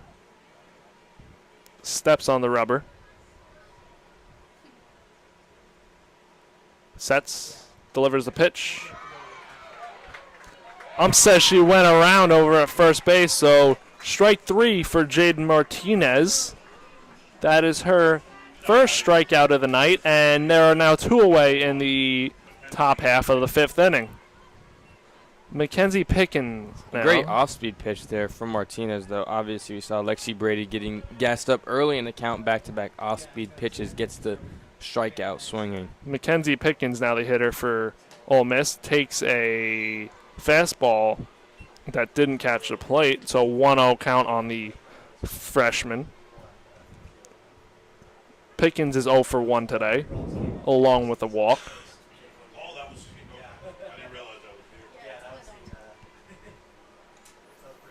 Martinez fires and throws a ball, looks low, so 2-0 count now on the freshman right-hander.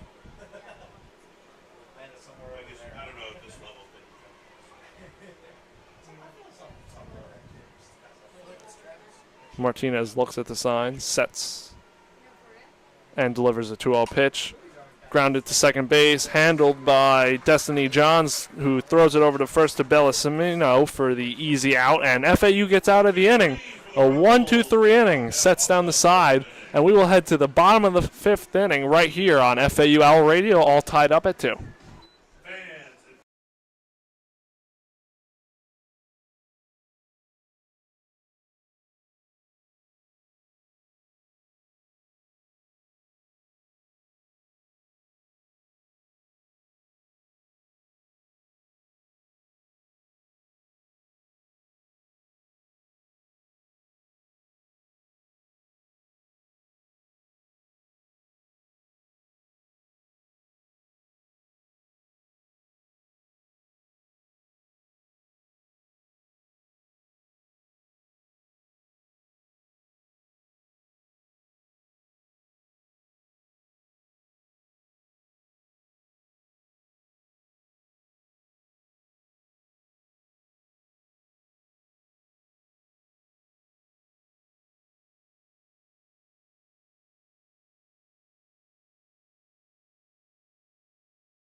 And we are back here on FAU Owl Radio for the start of the bottom half of the 5th inning. And leading off for FAU is the third baseman, Jessiana Mora. Jessiana stands in the left-hand batter's box, and Brianna Lopez is still in there for the Ole Miss Rebels. Lopez takes a off-speed pitch for a called strike right down the middle. 0-1 count now on the 3-hole hitter for FAU. A good dropper there to start her off from Brianna Lopez. Haven't seen a lot of off-speeds from her, though. Jessiana Mora now stands in the box and fouls the pitch off. Third base, diving play, caught by the third baseman. Anwaya Binford for the first out of the inning. Retires the leadoff hitter, Jessiana Mora. What a play there by the third baseman. Yeah, I mean, we knew De Leon could make plays like that, but Binford saying, hey, I can do so too at that hot corner over there. Usually, you see a lot of higher exit velos coming over there. That was a pretty lofty foul ball, but didn't have a lot to it, so really tough play. So now the left-hand hitter, Ciara Gibson, steps into the box for the Owls. One away here, and hits the ball to right field, and it's sinking in. Caught, diving catch by the replacement. That was in right field, Taylor Malvin. Wow, we're seeing some great defense in this latter half of the game from the Ole Miss Rebels. Back-to-back diving plays. That one would have been extra bases had she not gotten to it. And what a play there in right field and third base. So Ole Miss Rebels defense is shining here in the bottom half of the 5th. And now Kylie Chanel steps in for the Owls, takes a pitch outside for a ball. 1-0 count, 2 away here in the bottom half of the 5th, all tied up at 2. There's nothing more quick outs here from Lopez that you love to see when you're a pitcher than your defense just making plays for you. When the ball's put in play and they're able to make plays out of their expectation. Kylie Chanel stands in, off-speed pitch, grounded to second, fielded by Pickens, thrown over to first to Llamas for the out, and Ole Miss retires the side in order, 1-2-3, and we will head to the top half of the 6th inning here, all knotted up at 2 after this quick break on Owl Radio.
And welcome back on FAU Owl Radio. We are all knotted up here in the top half of the 6th inning.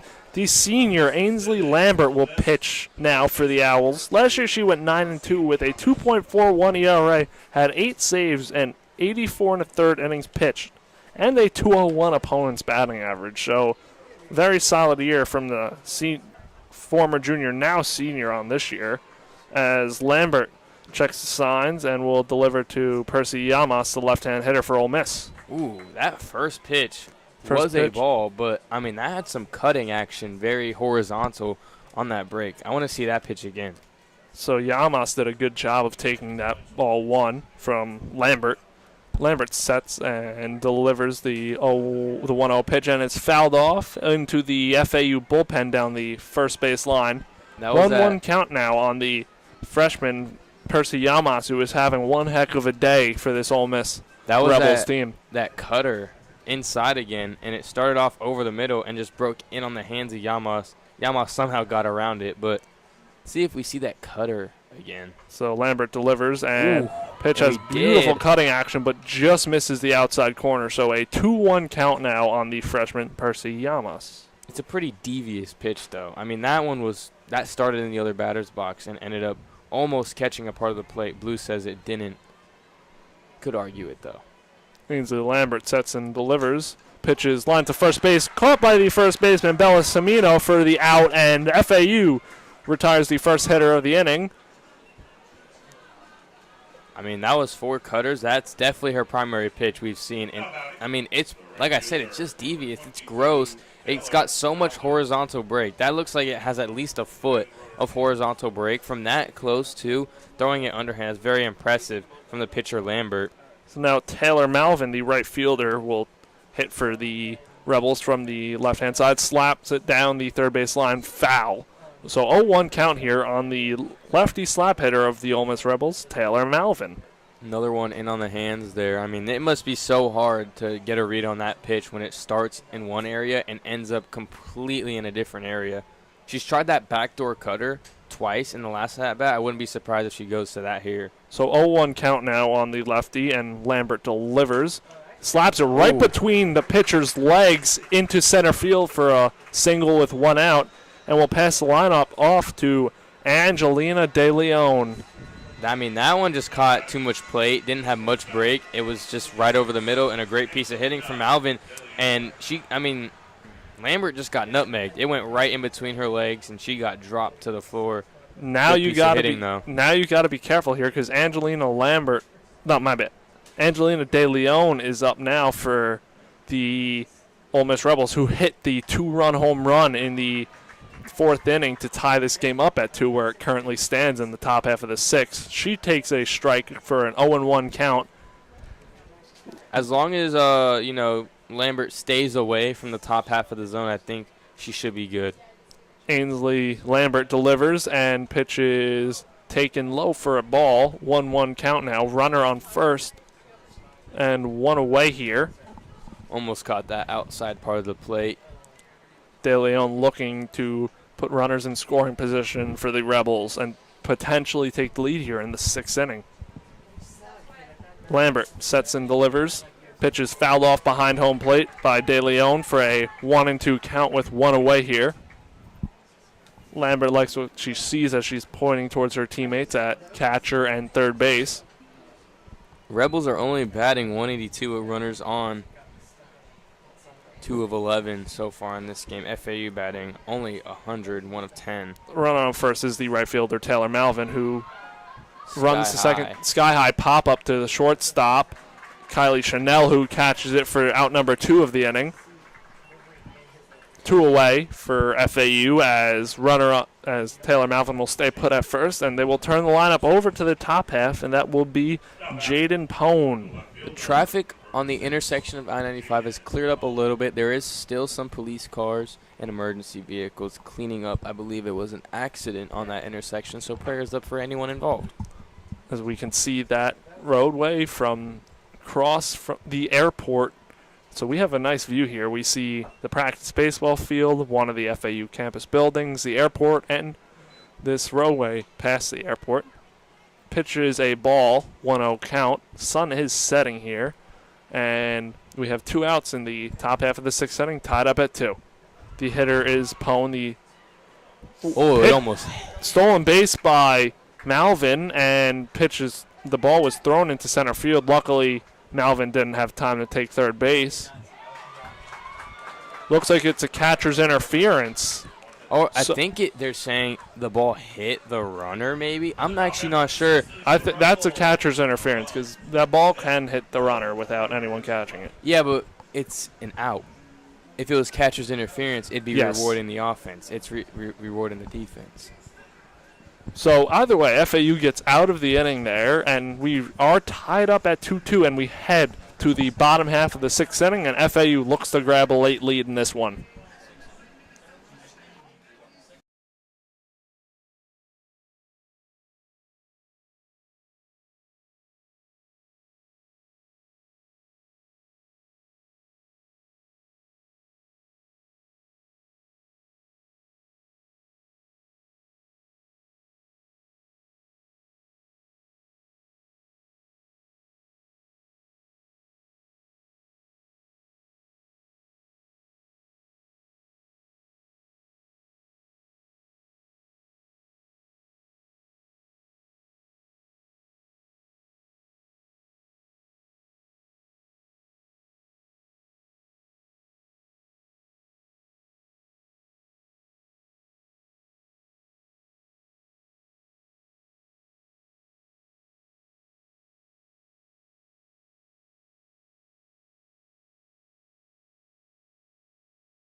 Welcome back to FAU Owl Radio. We are all tied up here as we enter the bottom half of the sixth inning. For the Ole Miss Rebels, Brianna Lopez is still in the game.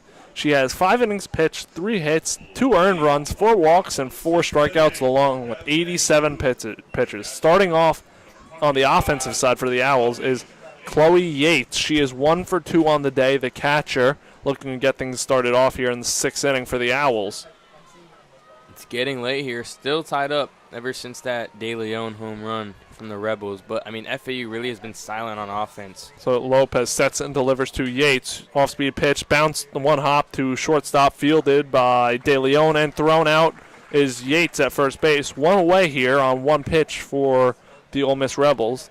Lopez continues to be very efficient after the first inning for Ole Miss, and you like to see that, settling down.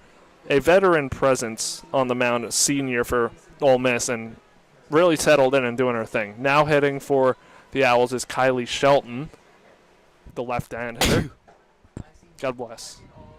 Pitch is taken low and outside in the right-hand batter's backs for a ball. 1-0 count on. Thank you for the bless you, by the way. Shelton. I did mute my mic so the listeners could not hear my absolutely devious sneeze into the microphone because I am a generous person, and I did cover it with my arm as well. Shelton rips it foul down above the third base dugout, and it is 1-1 now for the left-hand hitter, Shelton. Kylie Shelton, sophomore. She's DHing today. Lopez sets and delivers. Off-speed pitch called strike 2. I think we're going to see another off-speed pitch here. Hot take, potentially, maybe, who knows. So now Shelton must battle here. The 1-2 count or an 0-2 count. Delivers, and pitches popped up on the infield behind dugout and falls in between the catcher and pitcher as they run towards the FAU dugout and drops. So Shelton gets a second chance here on a count with 2 strikes. You just got to stay in it the is stat 1-2. Yeah. I was right. I thought I was right okay, about yeah. that. It said that on the stat broadcast. On the scoreboard, it said 0-2. So I thought I knew what I was doing some there. confuzzling events. But So it is 1-2. Shelton takes a breath. Probably talking to her bat here, saying, what can we do here? Please help me. I'm thinking backside double.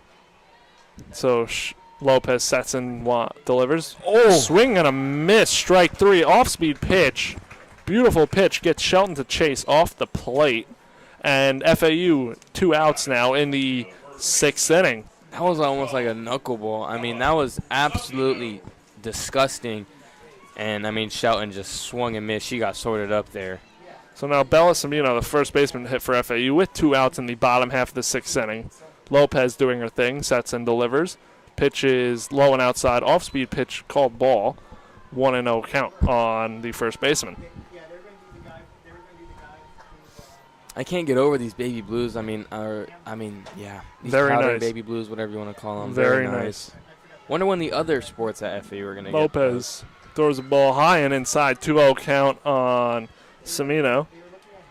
But why doesn't football have the baby blues? Why doesn't basketball have the baby blues? Why doesn't the swimming team have baby blues? Why doesn't the beach volleyball team have baby blues? Why doesn't the tennis team have baby blues?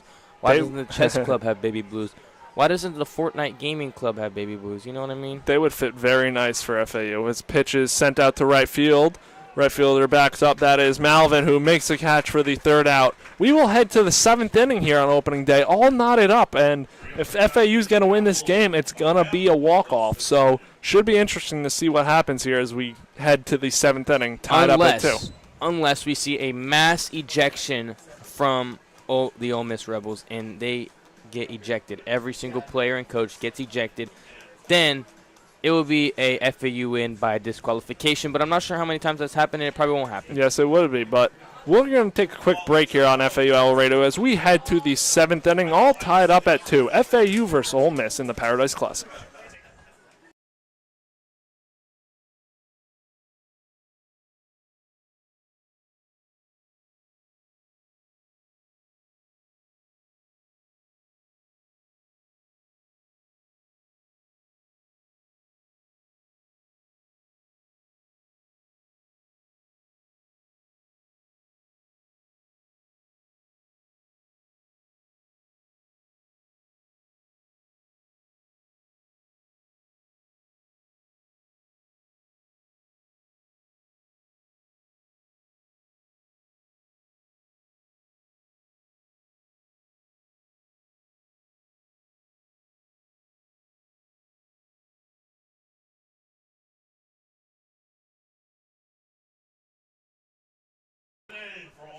And we are back here on FAU Owl Radio for the start of the 7th inning.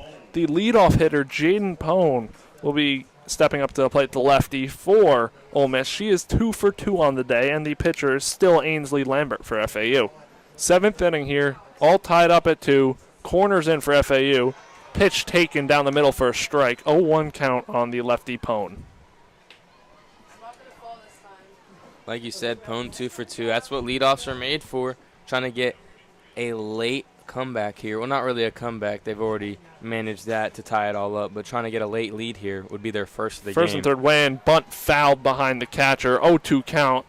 You would think that would take the bunt out of the play, but I guess you never know in softball. Yeah. You're just trying to get runners on here late in the game and get some late inning magic here, especially, I mean, it's technically, well, not technically, but kind of is a road game for the Rebels here in Boca Raton, obviously the home of the Florida Atlantic Owls. So 0-2 count here. Lambert looks, sets and fires away. Ball outside right-hand batter's box. 1-2 count now on the senior Jaden Pone. It was a good idea there from pitcher Lambert trying to get a backdoor cutter on the plate, because when you're a slap hitter, you're obviously running, or not running, but, you know, going towards the pitcher and trying to get that break early.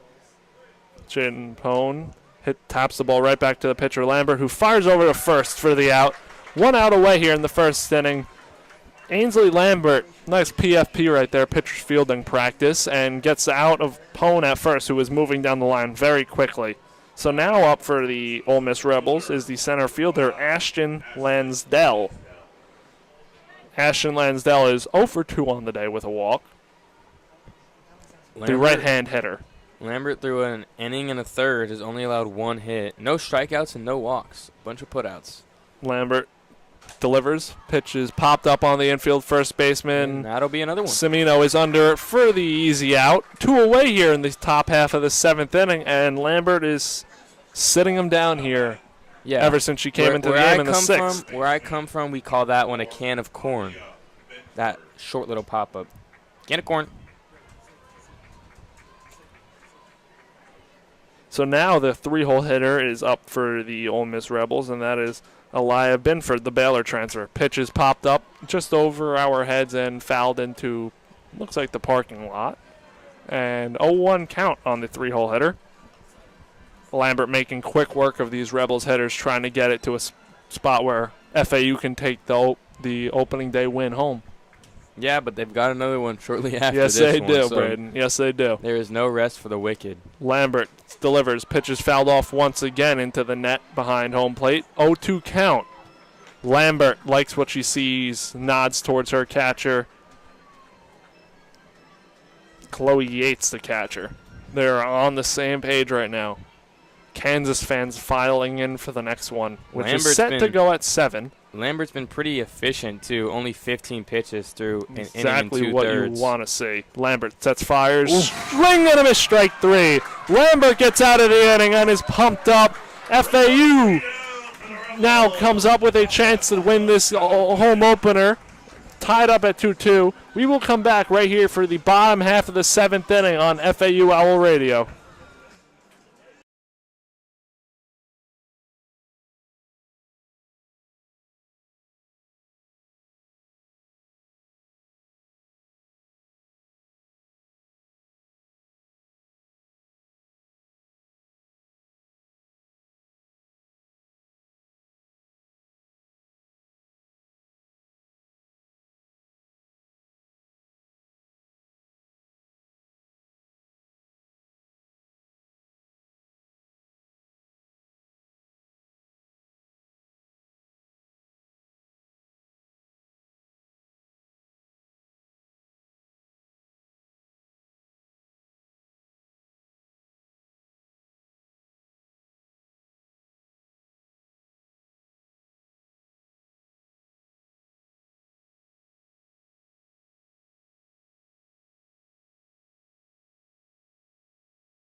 And we are back here on FAU Owl Radio for tonight's coverage of FAU softball. The pitcher in for the Rebels is freshman Malaya Guicino.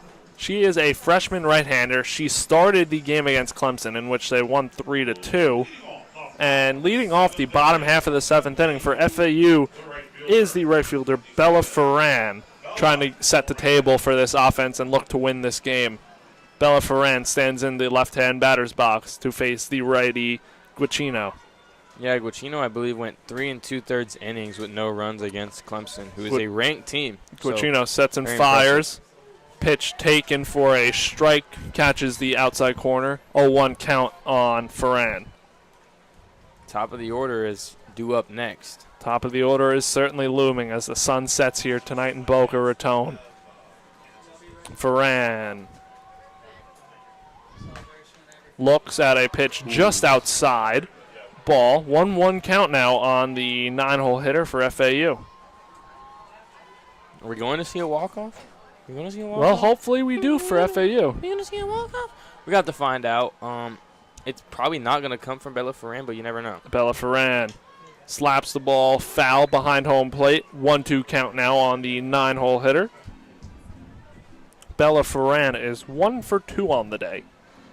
Has one of FAU's 3 hits on the night. Yeah, only 3 hits. Ole Miss has 7. Most of their on-base production has been through those walks, especially early in the game in that first inning. So now Ferran squares but pulls back with a 2-strike count and takes a ball outside for a 2-2 count. Ferran battling here for the Owls, trying to set the table for the top of the lineup. Guicino has a similar pitch to Lambert in which it cuts in, as she is a righty, so it has a bunch of horizontal movement. Ferran now.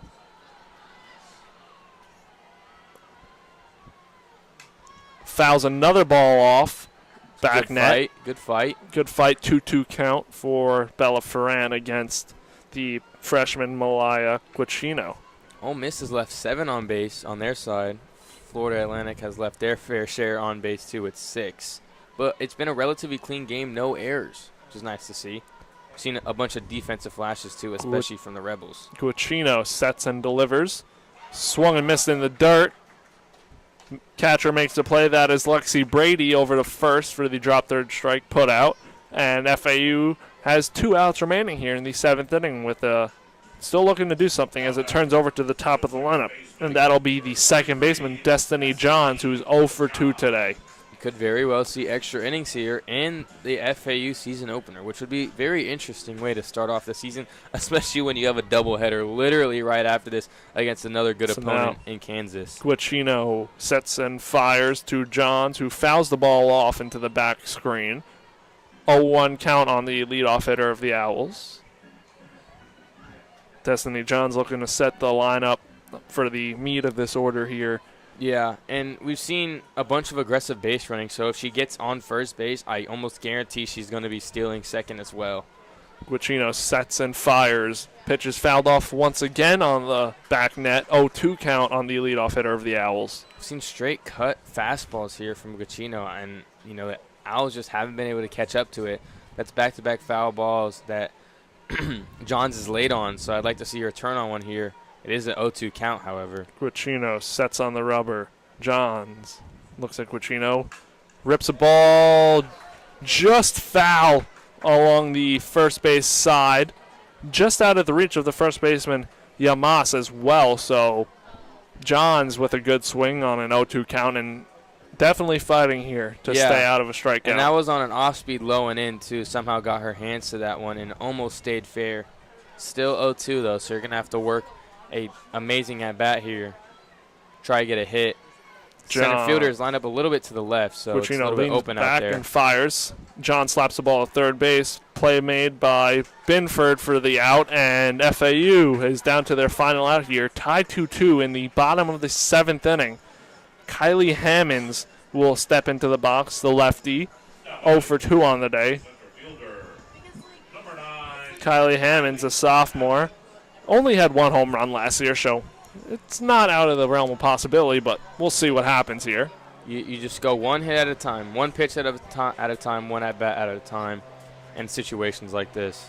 Guccino fires, pitch high, so Hammonds lays off of it, and a 1-0 count here. I have a feeling that Hammonds is seeing it well this at-bat. She likes something about that first pitch take. Hammond stepped out, takes a practice swing, and going to be swinging early here for sure. Steps back into the box to face Guccino. Guccino fires away, and a ball just outside across the right-hand batter's box, the lefty Hammonds. I think Hammonds gets on base here. I like the confidence she's showing. Looking very locked in right now, Kylie Hammonds.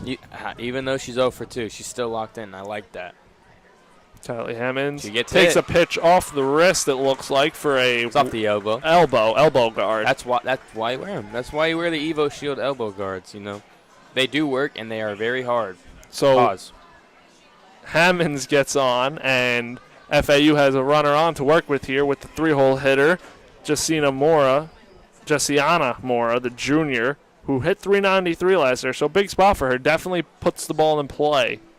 Anything in the gaps is danger for the Rebels here. I expect them to be playing way back to try and prevent anything from going to the wall, especially when there's only a runner on first. However, like I said, I think they are going to try and steal second here and put Kylie Hammonds in scoring position for Mora and try and end this game. Last year, Hammonds was hit by pitches 10 times, so no stranger to that. And I can tell she's definitely a pro at that, and she didn't lean into it, but she definitely did not make an effort to get away from it, which respectable, honestly. Like, respect. You wear the Evo Shield, you might as well take it. So Jessiana Mora steps into the box, the lefty swinging infielder. Takes a pitch for a strike, 0-1 count, runner on first, 2 outs, tied 2-2 in the 7th inning. Jessiana Mora looking to do damage here for the Owls. I think you send Hammonds here, not this pitch, but maybe next pitch, especially if it's 2 strikes. Guccino sets and fires. Pitch, same spot, caught the outside corner for a called strike, 0-2 count on the 3-hole hitter of the Owls, Jessiana Mora. I don't like that approach here. I mean, you want to be active and early, especially with the game on the line, and you're the 3-hole hitter. You're the best hitter on the team, and you're just taking 2 strikes over the plate. So Jessiana Mora looks to battle now for the Owls. Takes a pitch high and outside for a ball, 1-2 count now. Kylie Hammond still at first base. Hasn't shown any sign of going yet, and I don't think you will with a 1-2 count. Fans get into the game and start clapping. Malaya Guccino sets to the junior Mora and fires. Ball fouled off behind home plate. Remains a 1-2 count. It's the Rebels fans that made the travel all the way here to Boca Raton that are clapping. Nice vacation spot to come down to for a long weekend for these road teams coming here and getting to play some especially softball in for February. Fans like, you know, Clemson and Kansas that are experiencing some pretty cold weather. So 1-2 count here. Guccino on the way. Fires just high, very close. Outfielders started to run in, it looks like, and now we are at a 2-2 count. So Mora works it to a 2-2. I mean, looking to work it even more, and Kylie Hammonds remains on first base for the Owls. I almost went to break myself. I thought that was the inning ender right there. She dropped a perfect, beautiful off-speed over the plate, and, I mean, quite frankly, Mora was not ready for that. Guccino stepped off, called time, and now on the rubber, delivers again. Pitch is popped up in the infield. Catcher almost makes the play. Looks like she dove into the backstop and just didn't come away with it. Good effort there by the catcher. Great at-bat here, though, from Mora. Way to foul a couple pitches off this at-bat, take a couple good pitches. Still in a 2-2 count. 2 outs, though. Jessiana Mora now locked in, 2-2 count. In the 7th inning, 2 outs tied, 2-2. Mora swings and misses. Woohoo! What a pitch there from Guccino. Malaya Guccino, the freshman right-hander, gets out of it, and we will head to extra innings in Game 1 of this season between FAU and Ole Miss right here on Owl Radio in the Paradise Classic.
And welcome back here to FAU Owl Radio. We are tied up at 2-2, and now we are in the top of the 8th inning, so extra innings.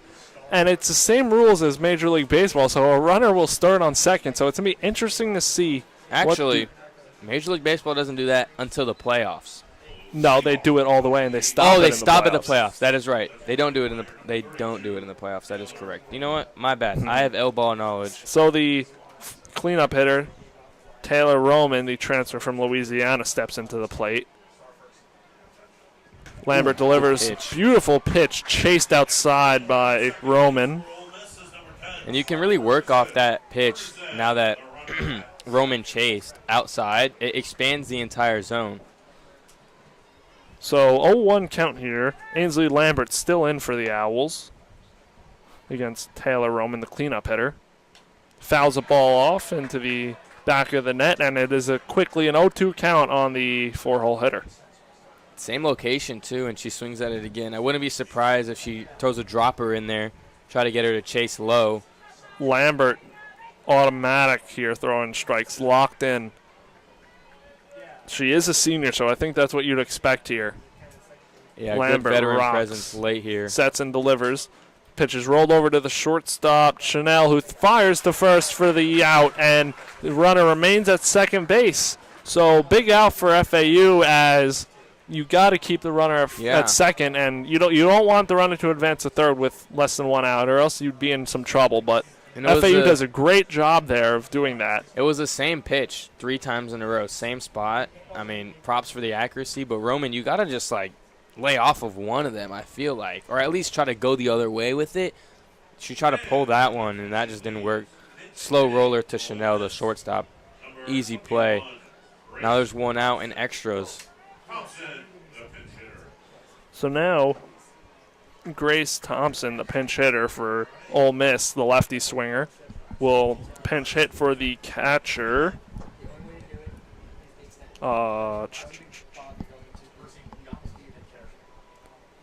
And Lambert fires, and inside pitch, not called a strike. I think Ole Miss is trying to repeat that pinch hit magic that they had with Percy Yamas last game, having Thompson come in and pitch hit. I mean, similar situations. I mean, if it ain't broke, don't fix it. You know what they say. Grace Thompson is replacing Lexi Brady, the catcher.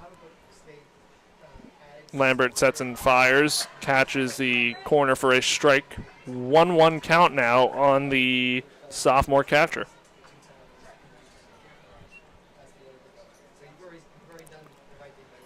Grace Thompson didn't get much playing time last year, so no stats to pull on her. But yeah, Yamas is a true freshman, so there is no stats on her too. Ooh. Ball is ripped to right field, and it drops in between right field and second base.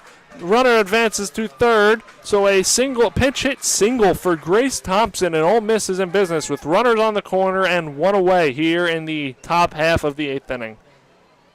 I mean, what can I say? I mean, if it worked last game against ranked Clemson, it might just work again, and it does. So Mackenzie Pickens looks like it might be another change coming potentially.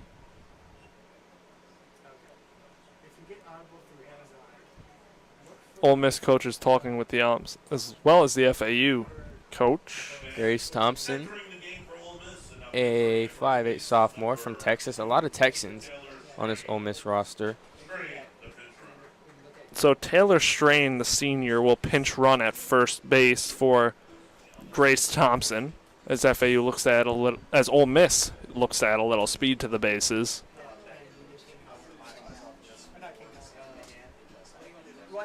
We have a mound visit from the coach, Jordan Clark. If the ball gets past the infield and it's not caught, it will score a run. Hitting now for Ole Miss is Mackenzie Pickens, the freshman who is 0 for 2 on the day. Coach head back to the dugout, and FAU infield breaks up and gets ready for this at-bat with runners on the corners and one away here. Corners will play in for FAU. Have to with one out. You have to guard. You have to go into bunt defense. So now Lambert to Pickens is on the way. Lambert sets, fires, and deals, and runner does not take off, bluffs at first. So It was a ball called low and inside. 1-0 count on the freshman Pickens. I could have sworn softball had 2 bases you could step on at first. They typically do, but I guess not here. Interesting. So Lambert fires, pops the ball up to the catcher. Ball stays in play. Foul ball, but dropped by the catcher, Chloe Yates. Can't really get a view on that. No, tough to get a view. Not sure if it hit the net first, and that's why it was called off, or if she just didn't catch it straight up. So we are at a 1-1 count now, all tied up at 2. Runners on the corners. Top half of the 8th inning. Rebels threatening to take the lead for the first time in this game. Number 1 in a 1-1 count with 1 out. A lot of ones. Kenzie Pickens fouls the ball off over the FAU dugout. 1-2 count now against the senior right-hander Lambert. Lambert did have 8 saves last year, so she's been in these scenarios quite a bit. Ideally here, you want a ground ball to your infield to roll a double play and just get out of this inning completely and hand it over to your offense to try to end this game. Or a strikeout wouldn't be bad to get the best case infield scenario, back. obviously, is the double play. Lambert fires. Oh. Hit over the first baseman. Fair ball down the right field line. Runner goes first to third, thrown to third. Runner goes to second, and Pickens is nailed out at second for a big out. So runner at third, but Ole Miss takes a 3-2 lead here in the 8th inning. That was an absolute blooper. I mean, Mackenzie Pickens trailed the runner at third, who was running to third, checked that. That was Taylor Strain. And got away with one, scored the run, and runner advanced to third. Yeah, unfortunately got thrown out there at second. But ultimately, that hit came down to the fact that the corners were in. If first baseman Semino is not playing in like that, that's probably an easy catch. But since she was playing so far in, just floated over her head. So the run does come home for Ole Miss, and they lead for the first time in this game 3-2 in the top half of the 8th inning. Runner on third, hitter at the plate is Percy Yamas, who's 1 for 3 on the day. Lambert looks down at the signs. Fires away, pitches outside for a ball, and we are in I believe a 2-0 count.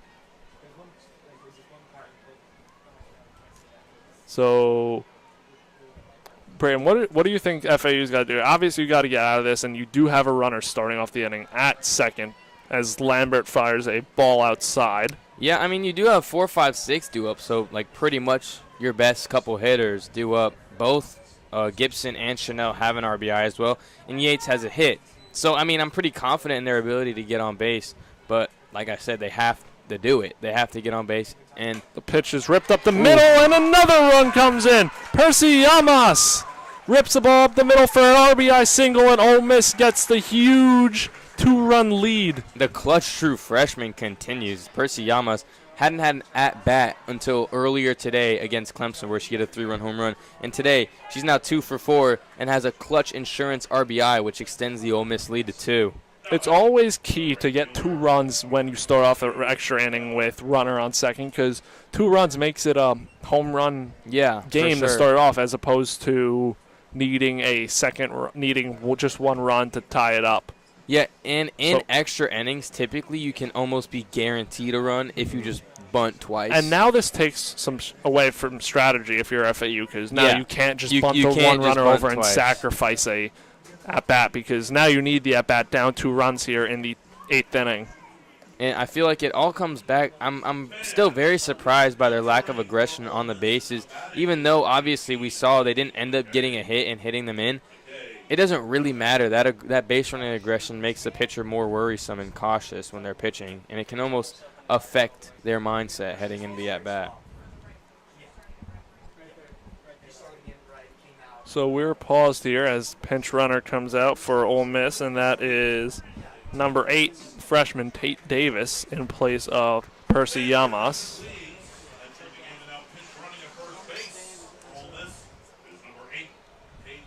And as well as that, Jamie McKay steps into the plate, the right-hand hitter for Ole Miss, looking to even extend the lead further with a runner on first and 2 away in the top half of the 8th inning. Lambert now sets, fires, and deals. Swung on and missed. 0-1 count on McKay. Jamie McKay, the junior. Ole Miss now hitting overall as a team 333, but also with runners on 313, and with runners in scoring position, they're hitting 333. So they've been very clutch in the hitting department today. Lambert fires, pitches inside for a ball. 1-1 count with 2 outs here in the top half of the 8th inning. McKay, is 1 for 2 on the day. McKay looking to get it to De Leon for the next at-bat, who has a home run already tonight. Lambert fires, and McKay fouls the ball off to the backstop. 1-2 count here as Lambert looks to get out of this inning and give the Owls a shot here with a chance in the bottom half of the 8th inning. Yeah, a very quiet day on offense for the Owls outside of that first inning. And like we said, in that first inning, they didn't even record a hit. It was just all, scrappy base running and extending the counts and drawing walks. So Lambert now fires away, pitch high for a ball, 2-2 count on Jamie McKay. And if you don't look at the inning scoring summary and you just look at the box score for this game, you see it's 4-2, and Ole Miss has 10 hits compared to 3 and is leading 4-2. You would consider that almost dominance from Ole Miss, but it's really not. Lambert fires, pitches inside, just missed on the corner for a ball. It's the second time. Full count now, so with that front door cutter, and just didn't get the call there. So Tate Davis will be off and running with the full count and 2 outs on the pitch here from Ainsley Lambert. Lambert delivers a pitch, swung on and missed, strike 3. Great pitch Lambert there. Pumped up, and FAU gets out of the inning, allowing 2 runs. So FAU will start things off in the bottom half of the 8th inning, down 2 with a runner on second. We will be right back on FAU Owl Radio for the bottom half of the 8th inning.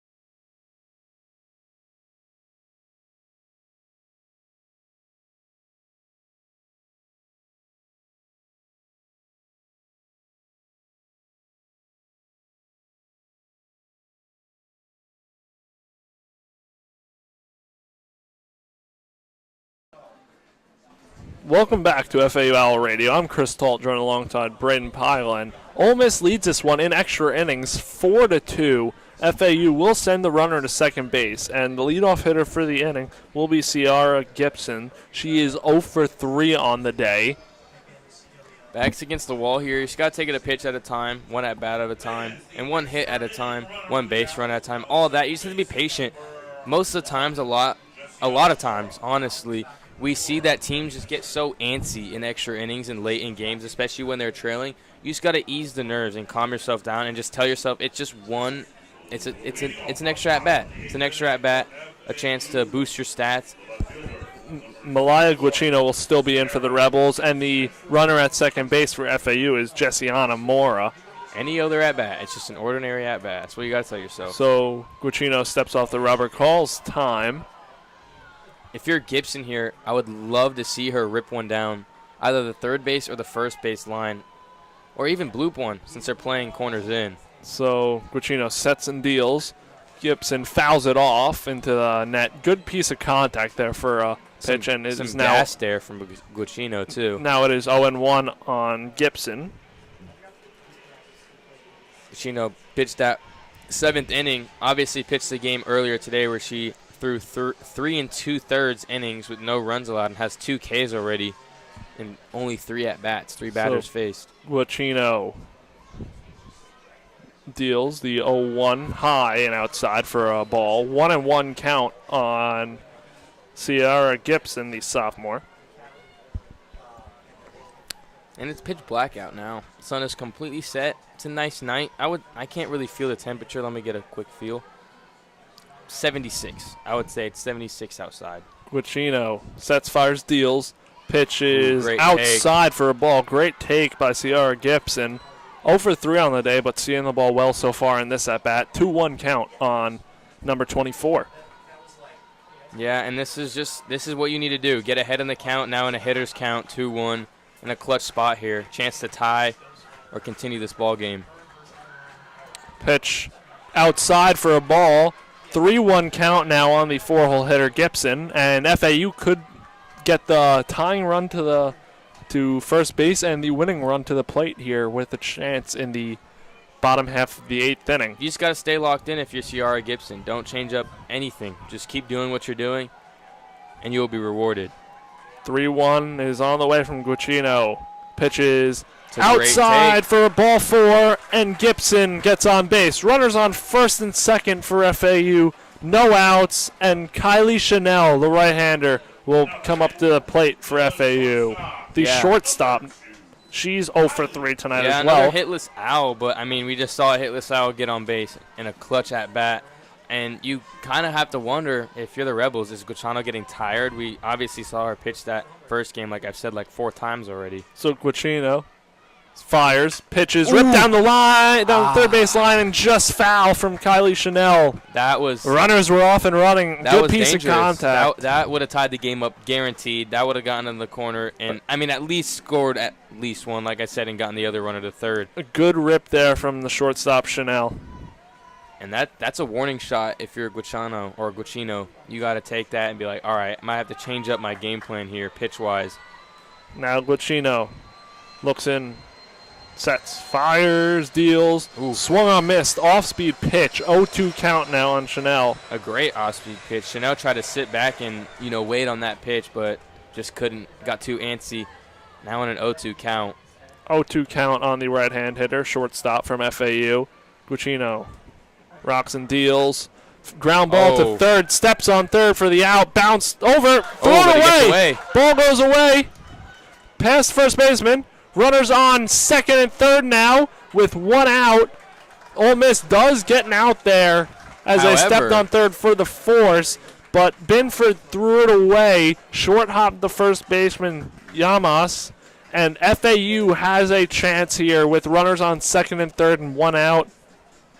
And the transfer, Chloe Yates, comes up in her first massive spot as an FAU Owl. And that last play. She had some very good stats last year with 10 home runs and 34 RBIs, so you do have to be careful here with the former New Mexico Lobo. Yeah, on that last play, it got scary, almost turned 2. But it was really just a routine out, and now you have 2 runners in scoring position. So no scare, a slight scare there, but no scary situation. And you just got to hope that Yates comes in clutch here. So Chloe Yates now for FAU steps into the box against Malia Guccino with runners on second and third and 1 out, down by 2 runs in extras.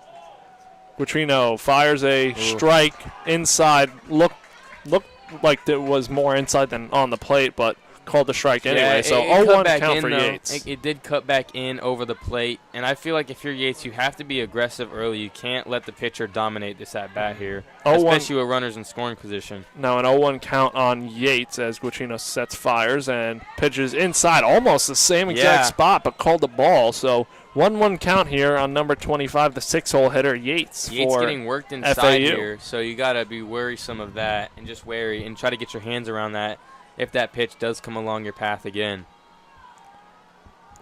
Guccino rocks back and deals.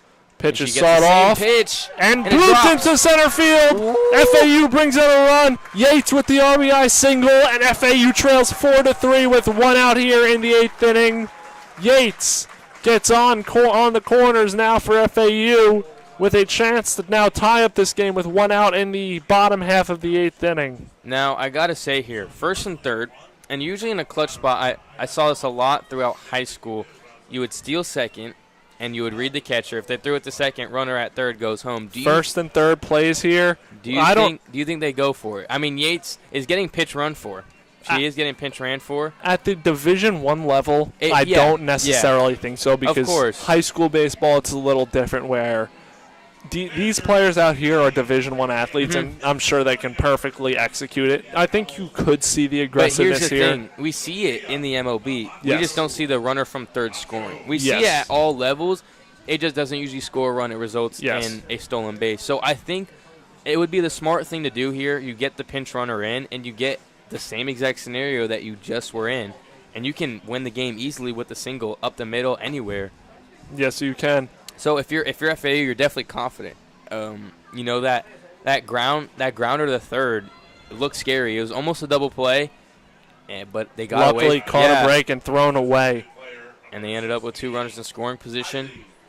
Chance to win it now. This is a very interesting opener. So Kylie Shelton, the left-hand hitter DH sophomore, will step into the box for FAU with 1 out away in the bottom half of the 8th inning. Down 4-3, runners on the corners. Number 13. Guicino now delivers. Pitch is low and outside for a ball. So 1-0 count on Shelton, who's 0 for 2 on the day. Number 13, Sophia Camacho, is pinch running, the freshman from right here in Boca Raton, Spanish River High School. In a clutch spot here. Guicino rocks, delivers. Pitch is fouled off over Ole Miss dugout, and 1-1 count now on the sophomore left-hand hitter. FAU has had some success on the bases stealing just in normal situations. So, I mean, we haven't seen them go back to it. They haven't tried to steal a base since, like, I believe the second or first inning. Guicino looks at the signs, locks in to the catcher, sets, fires, delivers. Pitch is high. Runner bluffs but doesn't go. 2-1 count now on Kylie Shelton. Runners on the corner, so good hitters count here for Shelton to find a pitch and rip it and bring in another run here potentially. There is a massive green light in Shelton's head right now. I mean, this is the fattest green light you're ever going to get. Shelton sets, rips it to left field, and brings in the tying run. Like Shelton with an RBI single on a 2-1 count, pumps up the crowd, and we are all tied up here in the 8th inning. 4-4, runners on first and second for the Owls. And Bella Semino, the first baseman, is due up for FAU. Like I said, hitters count, and you could almost guarantee that she was swinging on that pitch. Great job hitting that one the other way. It was an outside cutter cutting in on the plate, and she just pushed it the other way. Does a good job staying solid throughout her swing and not trying to pull it. So now FAU with a chance to win it here in the 8th inning as Guicino sets with runners on first and second and 1 out. And Semino up, takes a pitch high for a ball. 1-0 count on the 8-hole hitter, number 12, first baseman. Now, if you're FAU, you just can't let off the gas here. You want to end this game right here, right now, and especially because you have a game against Kansas in 45 minutes. So Guicino sets, fires, deals, pitch inside, swung on and missed by Semino. 1-1 count now. Nice pitch on the corner, on the inside pitch. corner. Honestly, if you're Semino here, you just got to try and advance the runners and put one at third, which guarantees that a hit will score. But a very clutch spot here from Semino. So Guicino looks in at the signs, rocks back, and deals the pitch. Strike called. 1-2 count. Great pitch. Dotted it up on the corner. And we have a 1-2 count here on Semino. Just shorten up your swing here if you're Semino. Try to make contact and extend this at bat. Try flaring one into the outfield. I mean, we've seen how successful that's been this entire game for both teams. So now Guicino rocks, fires a off-speed pitch. Not called. Very close. No, a 2-2 count here. Yeah, and the Rebels fans here are not liking that call at all. And Guicino's definitely not liking that one.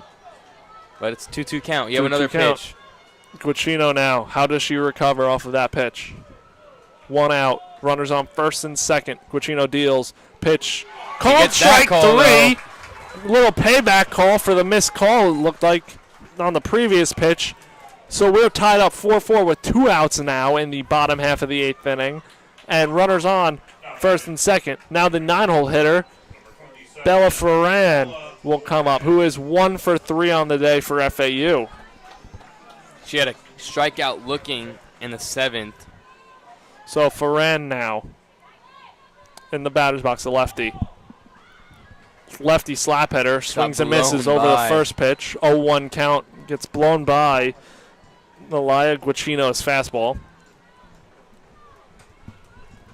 Could be seeing some more extra innings here if Ferran can't get it done. Guicino sets, fires, pitch. Called a ball on the outside. That was a good call. It's definitely a little bit off the plate. 1-1 count now on Ferran.